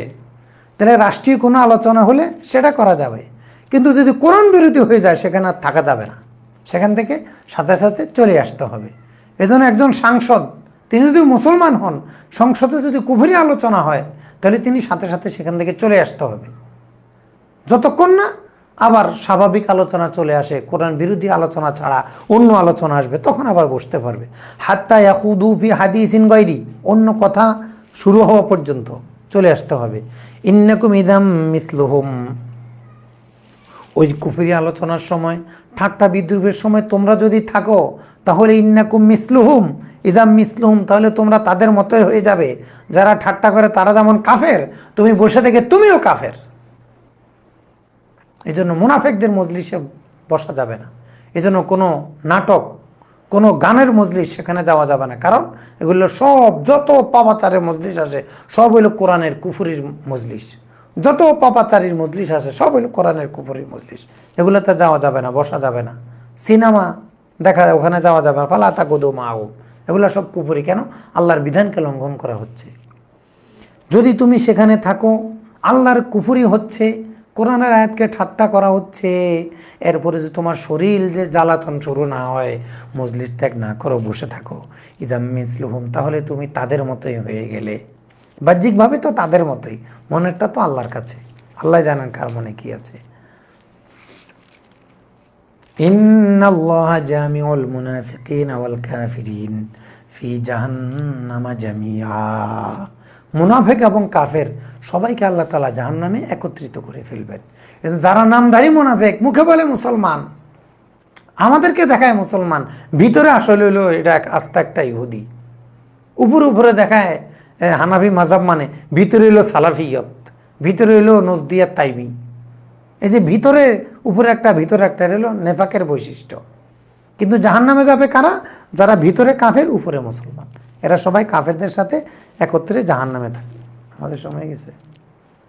আল্লাহ তাআলা আমাদেরকে ভালো কথাগুলো মেনে কোরআনের উপর আমল করার তৌফিক দান করুক। আসসালামু আলাইকুম। সাদাকাল্লাহু মাওলানা।